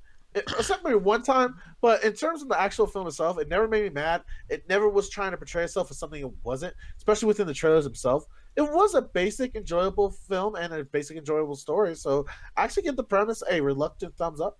Reluctant thumbs up. Okay, no, that's interesting. And yeah, man, I can't really argue with everything you said there at all. Because it's so basic at the end of the day, so I can't be like, oh my god, this is a great premise. Yeah! Exactly. Yeah. You, Mr. Alan Shakazine, what would you give thumbs wise as far as premise goes? Is there anything I'm missing that you feel? I think that it's really difficult to say because this is a pretty basic premise, but it's enough to get the ball going. So I do have to give this a thumbs up because yeah, it's a simple premise, but I thought this was gonna be identical to the first one, where it's like, oh man, we're gonna see this plucky person and we're gonna see them, oh, this person's so impressed by it. But it was less about it wasn't identical. It had similarities to the first one. It wasn't identical to the first one, and I think I got to give it at least on that like premise. You know what, you managed to do something that's a little bit different from the original, so I'm cool with this. I'll give it a thumbs up. Okay, cool. Now the next thing I want to bring up really quick is the intended audience. Now, intended audience for me, I feel like this is definitely for people that are not into the Men in Black franchise. So here's the thing. I still think that this was not really great. I had to give this a thumbs down, and the only reason why is because there's enough lore here about the Men in Black that I feel like, okay, in the trailers, they don't really allude to any history as far as Men in Black goes. They're like, yo, Chris Hemsworth, Tessa Thompson together again. Like, I feel like the intended audience is for like Marvel fans even, or just people that just want to watch the next big blockbuster, right? Yeah. Yeah, I mean, I guess we disagree with that, but like the biggest thing too is like, okay, so we're watching a movie, and I don't get a lot of like Thor Ragnarok vibes. Like Tessa Thompson and Chris feel like they never really been together. Like it, you know what I mean? Like I could have sworn, and this is the only thing I can say about Ragnarok is like they did have chemistry there. That chemistry is not here. Like it's really, I don't know, man. I feel like it was aiming for just anyone who wants to see the next movie that's out, that's big, that's not being trampled over another Marvel movie. And when you watch this, you find out, okay, you know what? They're alluding to so much Men in Black shit in this weird universe that we've been in for the last like fucking 15 years, as far as this movie came out, or 20 years even. And yeah, like if I was someone who just walked in because of Chris Hemsworth, I'd be like, this is garbage, dude. Like I don't like this. I don't like Men in Black. You know what I mean? So yeah, that's how I feel about that. Thumbs down for me. Alan, how about you, man? I think the intended audience is specifically, explicitly for people that love the first two Men in Black, because they don't explain a goddamn thing. They don't explain, like, they only through visuals explain what the fuck a neuralizer is. They don't explain half the fucking weapons. They're just like, weapons, fuck it. You remember some of these from there, and you remember the basic concept of them. This is like, if you have never seen a Men in Black movie, you'd be like, why does this car have an armory? What? How does a neuralizer fucking work? Why are there so many aliens here? What the actual fuck is going on half the goddamn time? Like, this is specifically for people that like have watched the last 3 fucking movies and love those, and it's banking explicitly on, hey, you watched a Men in Black movie before and you love these 2 actors, because honestly, I think they're great together. I think they have great chemistry, but they're the whole fucking movie. They're the entire fucking movie. So it's like this movie just feels like we got the right people in the right fucking spot just to make this this honestly really badly paced movie. Yeah, and you feel like even for the audience for back then, for Men in Black fans, you think that when they came in to watch this, they were like, yeah, Men in Black, oh that car, oh that gun. Was that enough for you to give this a thumbs up? Or you think No, they this give would it definitely be a thumbs down, because for its intended audience, it's, even though that's specifically targeting Men in Black fans, this doesn't feel like a Men in Black movie. Like, it feels like it's just taking it feels like an Easter egg movie. It's like, hey, remember this for that movie? Dude, there's a shot I started fucking, like, I started fucking yelling. Where I'm like, what? Like, the fucking worms. They've done this shot 3 fucking times where somebody walks by, the worms are going, and then the person fucking looks back as they go on. They do that shot every fucking movie, and it pisses me off. I can't believe we got cast in another movie. Man, I can't believe we did the exact same shot again, huh? It's really fucked up, and people keep watching this shit. Huh? Oh, it was so fucking that annoying. paycheck, boys. They're so mad. Fuck, but just get money. Billy Gardner watching The Last fucking Jedi going, what the fuck? Why do they keep doing that shot? Yeah, and they were really popular back in the day. I remember everyone loved those fucking the cigarette They were aliens. used to sell coffee. Yeah, exactly. And I don't know why it's just like, people, it's old. Like, why are y'all still pushing these fucking creatures on us? But yeah, Jed, I'm gonna ask you really quick. Intended audience, who do you think this was for, and does it give a thumbs up or a thumbs down for that? Thumbs down. Thumbs down. Okay. But yeah, is there any particular reason why? Like, who do you think this was for, by the way? I don't know. Well, I don't think she has any feelings over this movie at all. Yeah, did you watch this, Jen? But Ganja, how about you, man? Me personally, I think it. All right. See, I get where a lot of the criticism comes from. It's nothing we've seen before. It's nothing new. But when it comes to what it's trying to do with its intended audience, I think it is a run of the mill, decent movie. Like honestly, if you watched it on an HBO, Cinemax, or any of those Showtimes, anything that's like plays reruns of old school movies like this, you're gonna have a good time watching it, just trying to get high or just eating something while you try to go to work. It's just a basic ass movie. Just go watch it. I wouldn't say go watch it in a theater because it's not a rush out and go see film, but it never, like I said, it never offended me and it never made me mad. So I think people that are fans of the old school series would appreciate the little nods here and the little winks here. Maybe they'll get mad at that fucking little alien thing because it's constantly redone over and again.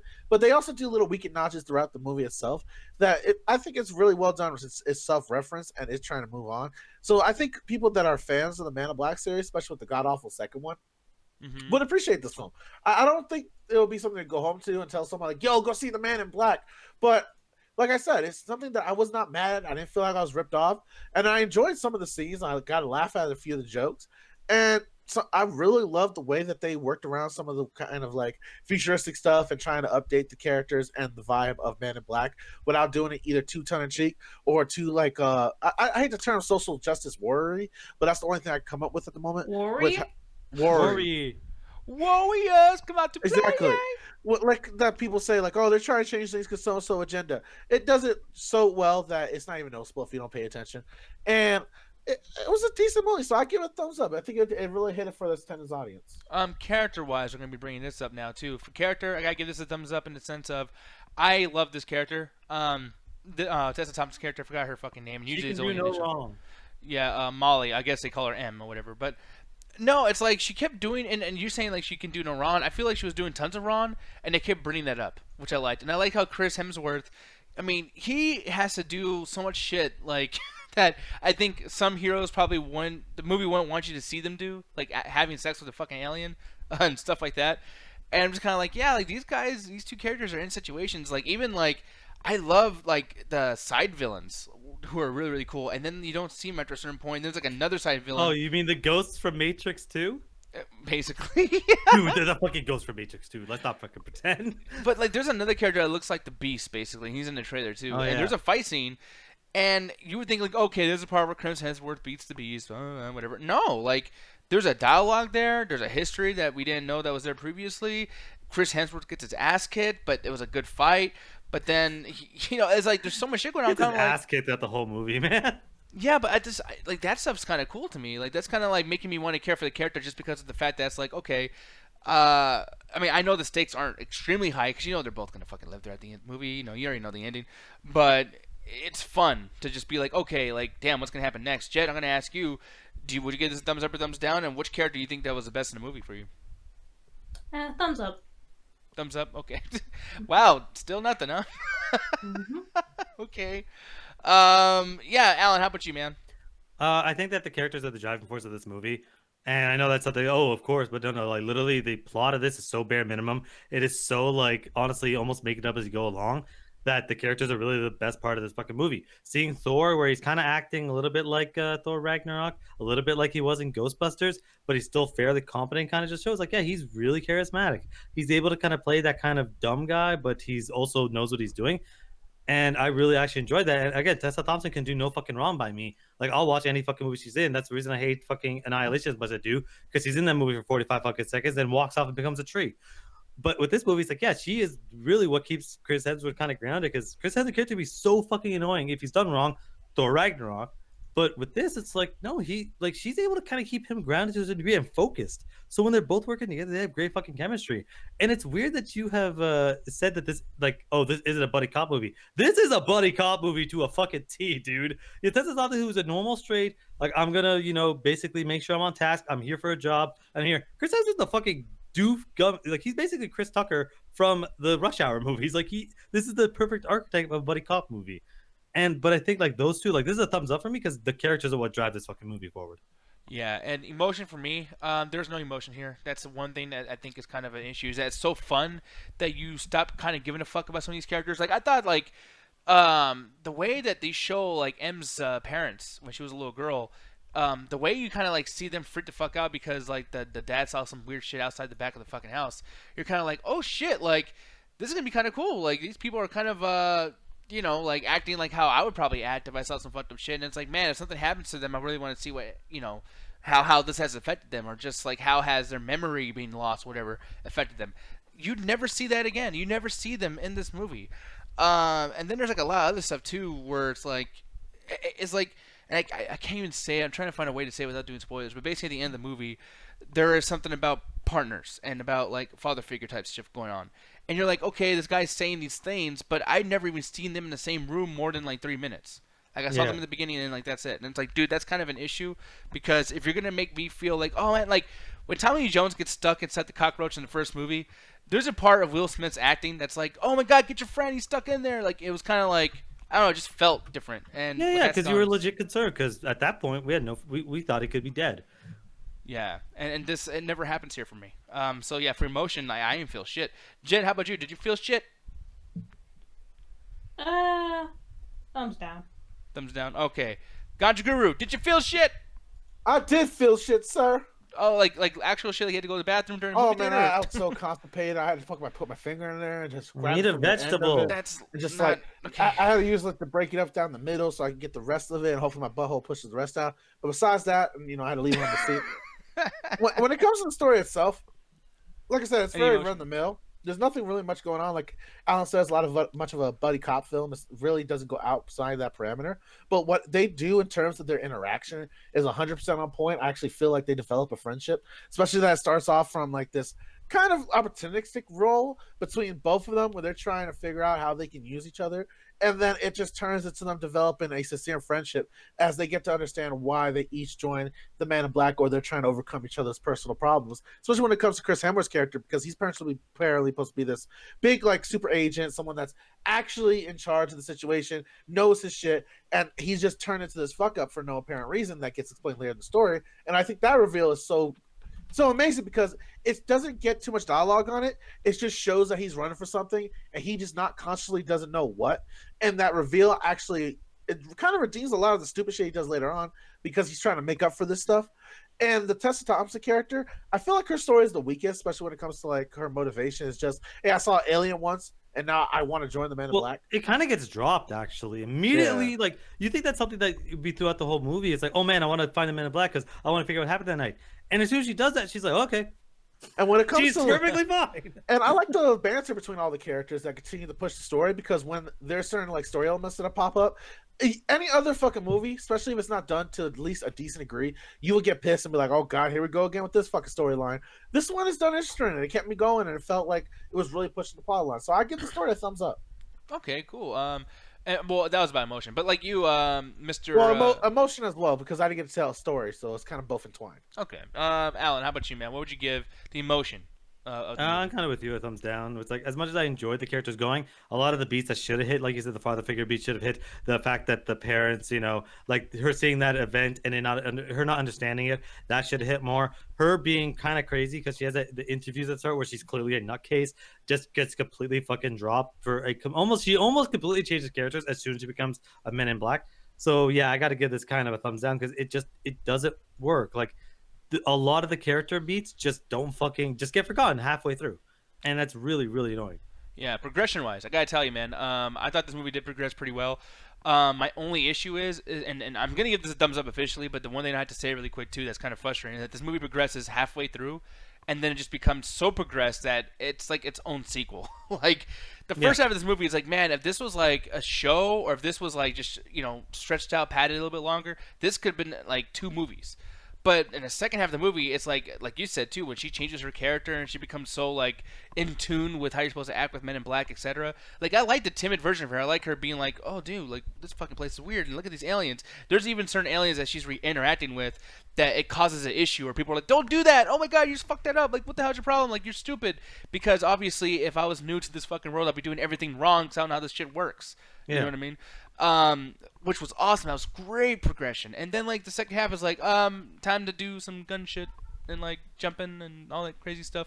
Thumbs up for me, but yeah, lots of issues there. Jed, I'm gonna ask you, thumbs up or thumbs down for progression? Thumbs down. Okay, Ganja, how about you, man? He's gone. Alan, But How everyone's many more gone. of these? How many more of these are there? I don't know about like three more. Okay. Okay. Anyway, so I guess I'll just take this. Take the results. So as far as progression, I completely kind of agree with you. Yeah, it gets to about halfway, maybe. I'll give it even 2/3 of the way, where it's actually kind of decent, but it's very simple. There's nothing in here that you're not really gonna expect. It's like, hey, we got weapons. We're gonna go find a weapons dealer. We're doing with this. Oh, there's some sort of it. It's like honestly does feel like it's making it up as it goes along. It really feels like they're just kind of like, okay, how do we progress to the next scene, the next action scene, and that feels like what the whole movie is focused on. The next action scene. They focus so much on this bar scene. They focus so much on this scene with the fucking brothers from the Matrix. They focus so much as when they eventually get to an arms deal. It's like it feels like every single thing in this movie is to focus on the next action scene. Yeah. What was the thumbs up again? Because my shit's fucking. By the way, Ganja, It was a thumbs down, I think. Thumbs down. I All think right, the progression so here was I just figured out my mic wasn't being read. I don't know Nice. why. But now that I'm back, when it comes to the progression of the story, I actually enjoyed it. It kind of felt like a roller coaster in the middle section, but like all movies, like for some reason, the way it ended, like halfway, like I would say a quarter to the way it ended, feels like it ended in itself, and the second half feels like a separate fucking movie. And it's really fucking jarring to the point that like, is the movie over already? Is this how they're gonna end? And that just shows how the progression was it just sped up too fast in certain areas, and when it stopped, it felt like the end of the movie. And when it just started up again, I was very fucking confused.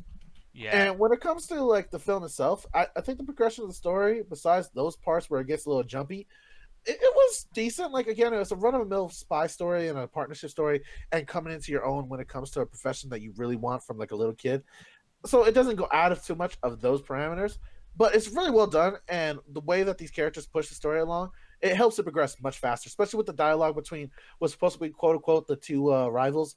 And I don't know the actor's name, but he's another British dude that plays second to Chris Hemsworth in the top agency racket. And anytime those two have dialogue back to back, it just feels like me and Alan talking shit to each other. A little bit. Yeah. And I really appreciate it, and it helped really kept pushing the slow moments along. Okay, cool. But yeah, now next thing. This is where we're probably gonna have the bulk of our conversation. Tone. So obviously it's a movie about aliens and you're shooting, blah blah blah, the whole fucking thing. And I gotta tell you, this scene right here, this was my favorite scene of the movie. That was such a good fucking scene. That's the shit I wanted out of Endgame. That's what I wanted.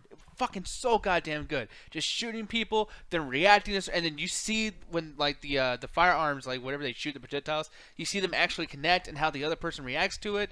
Shot well, know what the fuck's going on, not too dark. The camera's not fucking zoomed in like it was on Godzilla King of the Monsters. I know what's happening. Storylines kind of like affecting that fight scene too. We're like, oh my god, like this character, don't get hurt because I just got to know you and blah blah blah, and all this shit's happening.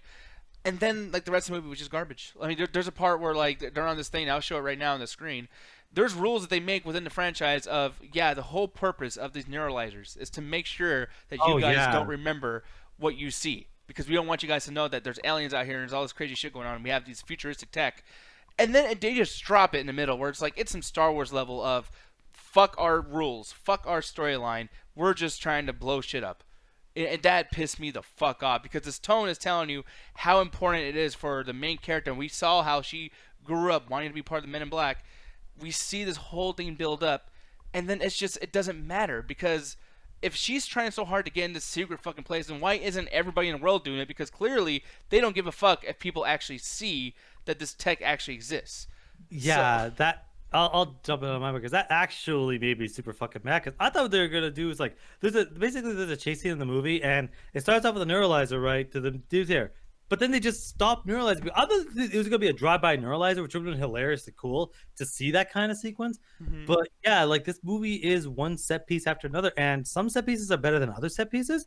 But it feels like that's what this entire movie is, and it's weird because like I was never bored by those set pieces, but I was bored by everything else.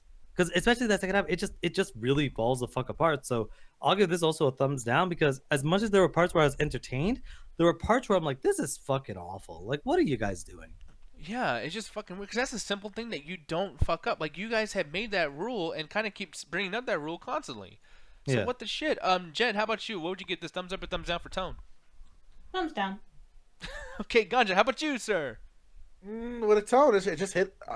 Like, all right, the tone is hard here because I don't know what tone it was going for in terms of like, was it trying to be a sci-fi movie? Was it trying to be a spy thriller? Was it trying to be a buddy cop thing? It's pretty much everywhere when it comes to its tone.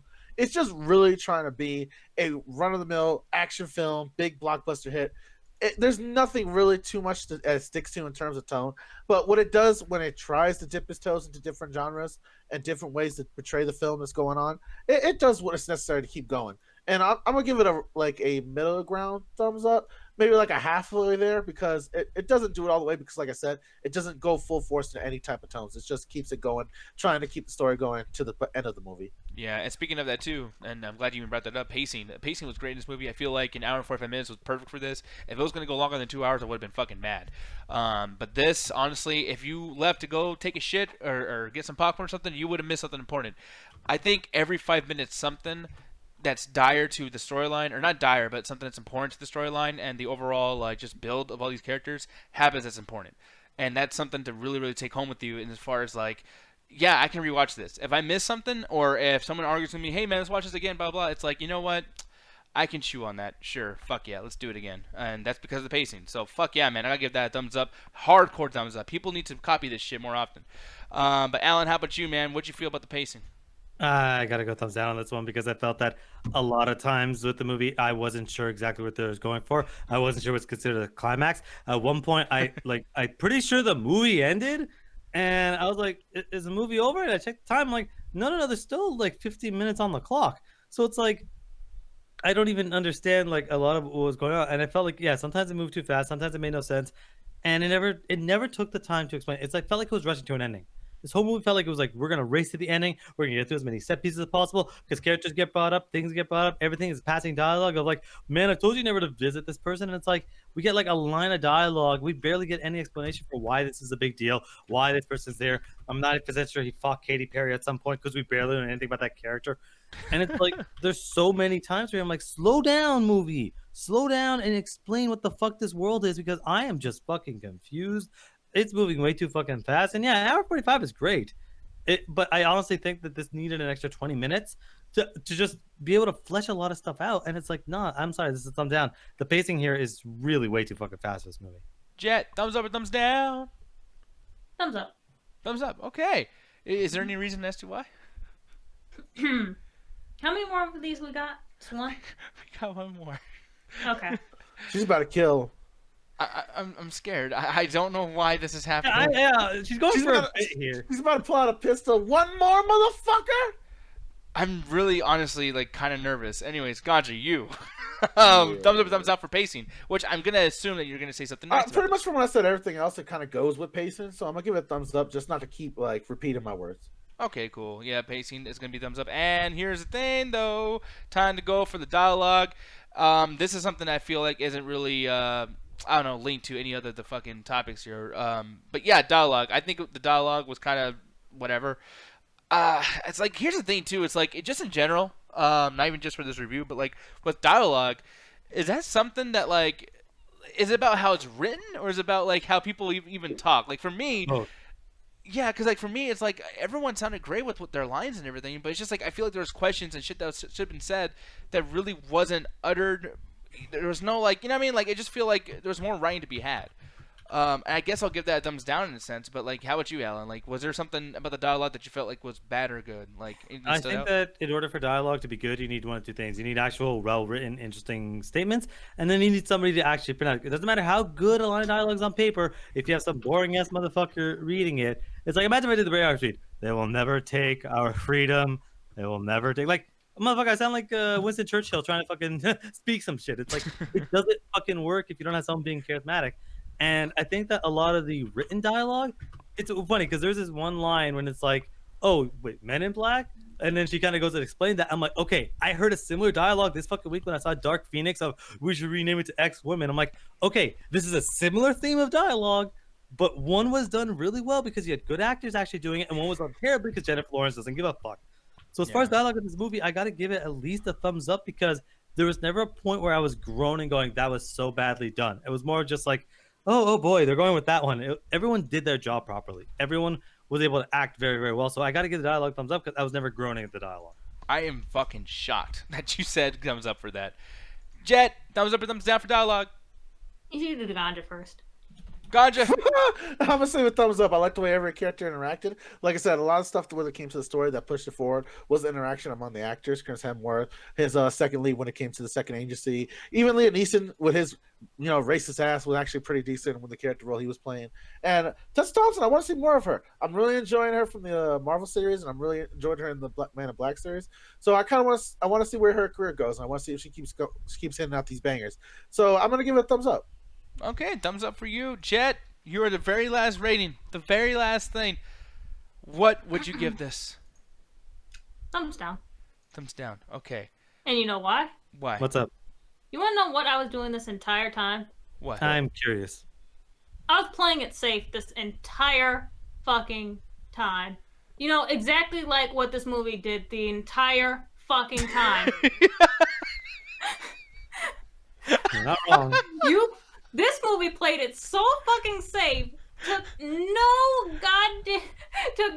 goddamn chances whatsoever.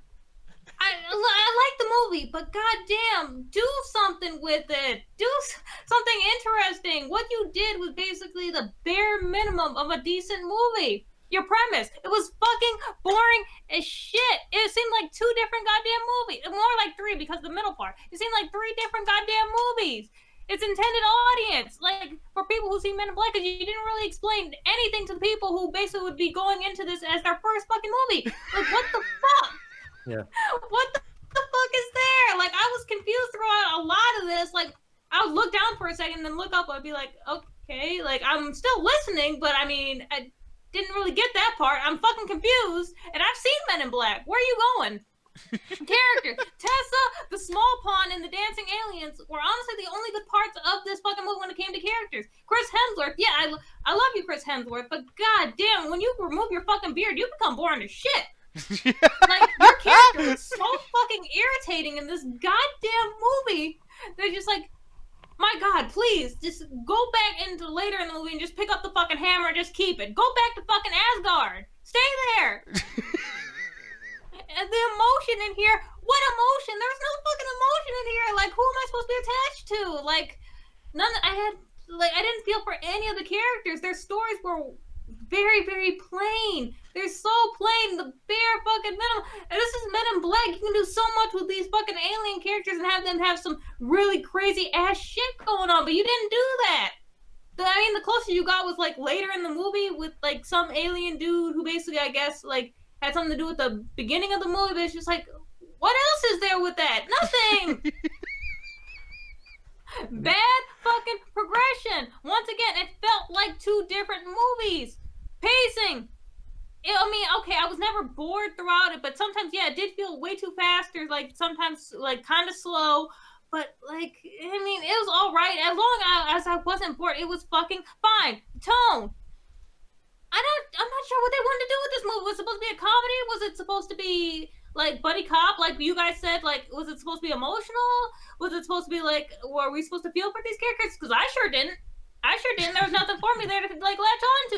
Nothing. Dialogue was fucking corny. This corny ass fucking dialogue. I already heard that. Oh, it should have been changed to fucking X-women instead of X-men. I heard that already before in another fucking terrible ass fucking movie. I don't want to hear that shit again. Quit putting shit like that into your fucking dialogue. It's not funny. It's not good. All it does is basically make people say, oh, here we go. Which is the opposite of what you fucking want. You don't need to add dialogue like that if you're doing what you're supposed to. You don't need that.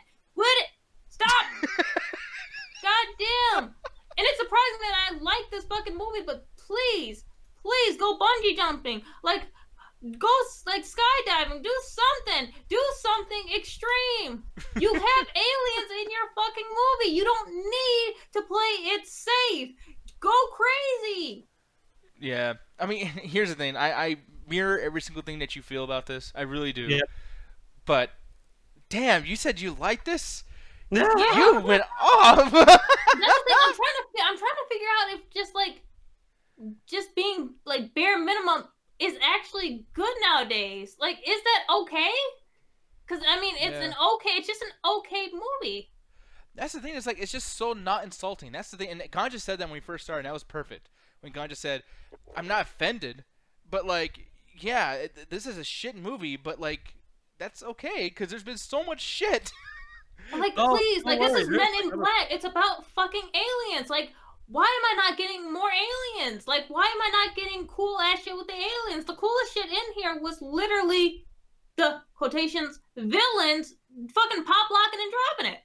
Yeah, and that's a weird thing too. That's a weird choice to make because the reason why they have these dudes dance is because like whoever they took the soul from or the likeness from or whatever was dancing with the broom. That's the only story we get. He was just dancing, la la la la. I'm cleaning this room. Oh, I'm gonna do a little dance. And apparently that's his full character. And I'm like, fucking goddamn yikes, yikes. It's frustrating. But in total, I'm gonna tell you guys what the scores were. So right now we have me.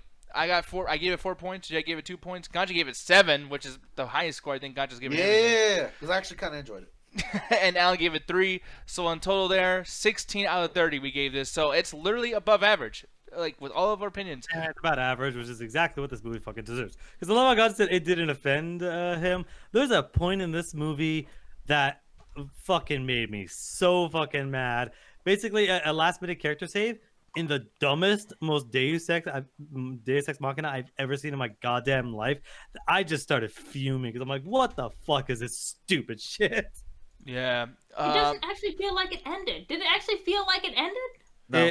At the hour and 36-minute mark, with like 10 minutes left of the movie, it literally felt like it ended, and then went on for 10 extra minutes for no fucking reason. Yeah, and then it felt like there should have been more here. Like, something's fucking missing. It's so abrupt where I was almost like, okay, you know what? Maybe we should like find a way to watch these extra credit scenes because we're pretty much done right after that. But it's like, honestly, is it worth it? Like, I almost feel, and I know I started this shit off saying like, man, I'm glad Tommy Lee Jones and Will Smith wasn't in there. I'm like, you know what? It would have been a good sandwich to have them at the end, just being like, you know what, guys, like. Same universe, all comes back around, we're here. That would have left us with a good, like, oh, nice, okay. But at the end, I was still kind of getting over our last fight, our climax, and I was kind of confused. And that just the movie left me confused. It was just like, okay, that sucked. That's honestly becoming a huge pet peeve of mine now. Like, it's been in Godzilla, too. If you have aliens and monsters in there, make sure there's a lot of aliens and fucking monsters doing what they're fucking supposed to. You would think a movie that's basically like, when did Men in Black come out, the original? The 1999, I believe. And I could be wrong. Maybe 97. No, I feel like it was. I'll look it up right now real quick, but I don't think it was that. I think it was 2001 or something. You had all these No, years. 97. 97. You had all these years, and you still can't put more like aliens with basically good interesting backgrounds in your movie. Yeah, and that's the thing, because The like, aliens in here were so plain and boring. and it's weird because when you watch Men in Black 1, and I know the designs are all bad, but there's like 50 different aliens in that movie just walking. Oh yeah, the fucking mech aliens that are like living inside of humans and tiny little aliens are fucking cool as shit. Yeah, like there's prosthetic, there was CG, there was tons of shit. Just people. There was Will Smith. Yeah. No, and like here's another thing too, and I brought this up before, and I guess like we can't keep bringing up like the old shit when something new comes out and just kind of like hold it to that. But like the cockroach bad guy in the first movie, that was like, you guys didn't have a huge budget, and that was so great. And the whole movie, you only see the cockroach part at the very, very end. But like the fact that he's walking around, he's acting like a cockroach, it's like, oh fuck. Why don't we see any characters do that here, or have like a human character that acts a certain way? It's just like they just do CG shit, and I can just see the computer just doing the fucking effects, and there's no like acting to it. It's like I don't even think these actors know what they're trying to portray. It's like, oh, he's a bad guy villain. I guess he does things with his hands. Like there's no all fucking logic. over the place. Like, what did you actually want to be? Are you sure you wanted to be a Men in Black movie, or did you want to be something completely different? Look, Yeah. this is a Sony fucking picture release, so of course it's a fucking mess. Yeah, man. It really does suck. But here's the thing, though. We're done with that shit. Here's the thing we're going to be doing next. We're going to get into that after hours. We're going to be chilling with y'all. Rab.it/MCA Rabbit. Come hang out with us. It'll be cool. We're going to be talking about probably more Men in Black shit, honestly, since it's on the topic of the day. But at the same time, too, we're going to watch YouTube videos, music videos, all that shit. Even movies, probably. And you guys can hang out with us and all that good jazz. But before we do that, we got to do them plugs. Ellen, Sheikh Azim, with your nice Plug that little mic. bird dick in here. What? I don't know. I don't know what that was. Here's the thing, though. OneOfUs.net, you're on there and you do things on there, and I like those things. Why don't you tell them about those things? A little nasty thing. Yeah, so basically what we're doing is if you go to Screener Squad, that's mostly where you'll find me. Just, Control F, search for Alan. Most of the newer stuff I'm a part of. We just did Domino, see you yesterday. We did Chernobyl, as far as, the whole season review. And we're planning to do a bunch of other stuff in the next couple of weeks, so be sure to check that out. It's OneOfUs.net and go to Screener Squad. Oh, yes. And here's the thing, too, man. Our boy Ganja Guru does the Metropolis. Woo! And the Metropolis Collective, I think it's called, right? Yeah, damn right. It's a collective of artists, podcasters, and people that just like to create entertainment for people that want to watch shit. So one of the things that I do to create for entertainment is the Subversive History with Ganja. And one of the first episode right now is about goddamn, I can't talk right now. I'm dry. I'm so very dry. Help me, Alan. But, No. when it comes to the first episode of Subversive History with Ganja, it's the May Day episode. I talk about working class history, the struggle of the actual holiday itself. And I'm working on the second episode now, which is going to be a critique of marijuana culture, and as well as the history of marijuana culture in America. So make sure to check that out. I'm working on it right now. Got swamped with a lot of stuff from work, just activism and just my life in general. So it's been hard to kind of focus and get that podcast out for you guys because I want to do a good job. So just bear with me. You will get a second episode. I have not forgot. And I also do the Illuminati podcast on A Little Fire Burning in My Pee Hole, also known as littlefireburning.com, where me, Ruthless, and of course the Birdman talk about politics, culture, anything of relevance. Sometimes when you talk about movies and television show, we're talking about maybe doing reviews for that in the politic realm. So check out for that in the future. That is the Illuminati podcast on littlefireburning.com. I like how you said a new word, relevance, instead of relevance. We're talking about anything that's relevance. Hey, that's how you know English is a living language, because motherfuckers make new words every day, bro. By the way, too, Wait, Alan, that's how you know it's a living language? Not that every... Oh, I was gonna ask you real quick, Alan. Is this apparently how you and the fight between you and a ghost is gonna go? Cedric I saw posted that shit. See, he has a point. The fucking Knuckles pulled that shit out of the ground so he can fight it. Man, you're not Take gonna it do this good of a back. job. And why does it look like a shark? By the way, this ghost looks terrible. That's a terrible design for a ghost. It's a Sonic game. What do you expect? Yeah, no, that's true. Oh, don't piss people off like that. God, Watch what are me, you, Sonic racist? sucks, and you got the movie you fucking deserve. What are you, racist, Alan? Opinions and shit. He's species like a motherfucker. Oh, yeah, I'll go goddamn right. I'll say this. I'm counting down the fucking hours until the fucking next trailer for Sonic comes out, and we get to see the fucking redesign. I can't fucking wait. It's gonna be terrible. Here's the thing, people are getting the fuck out of here. Thank you all very much for watching. By the way, I really do support, or I support. I appreciate your support, and I'll support you too. Fuck it. But I really support you guys. Just like watching the Contra gameplay from last night too. I'm gonna be doing more of that too. And by the way, too, like you guys can join in with the gameplay. So make sure let me know if you guys want to play a game and stream it. Like, or even Only just if you're play. cool. Yeah, only if you're cool. No, but seriously, like Overwatch, Ark, what was that? Conan. I know Ganja. Ganja, you still playing Conan? Oh, once in a while I'll turn it on, but I haven't got a chance to. Okay, yeah. Well, he's been busy and whatnot. But yeah, like there's so many games that we can play online and everything too. So yeah, hit me up, Nick Diaz602. Add me on PSN. Let's do this shit. And then miss me personally, I'll give you my other information and we can play some video games. But like I said, rap.it/MC Rabbit. We're gonna get into the after hours right now. With that said, Ganja Guru, help me with the 3, countdown. 2, 1. Attack the show!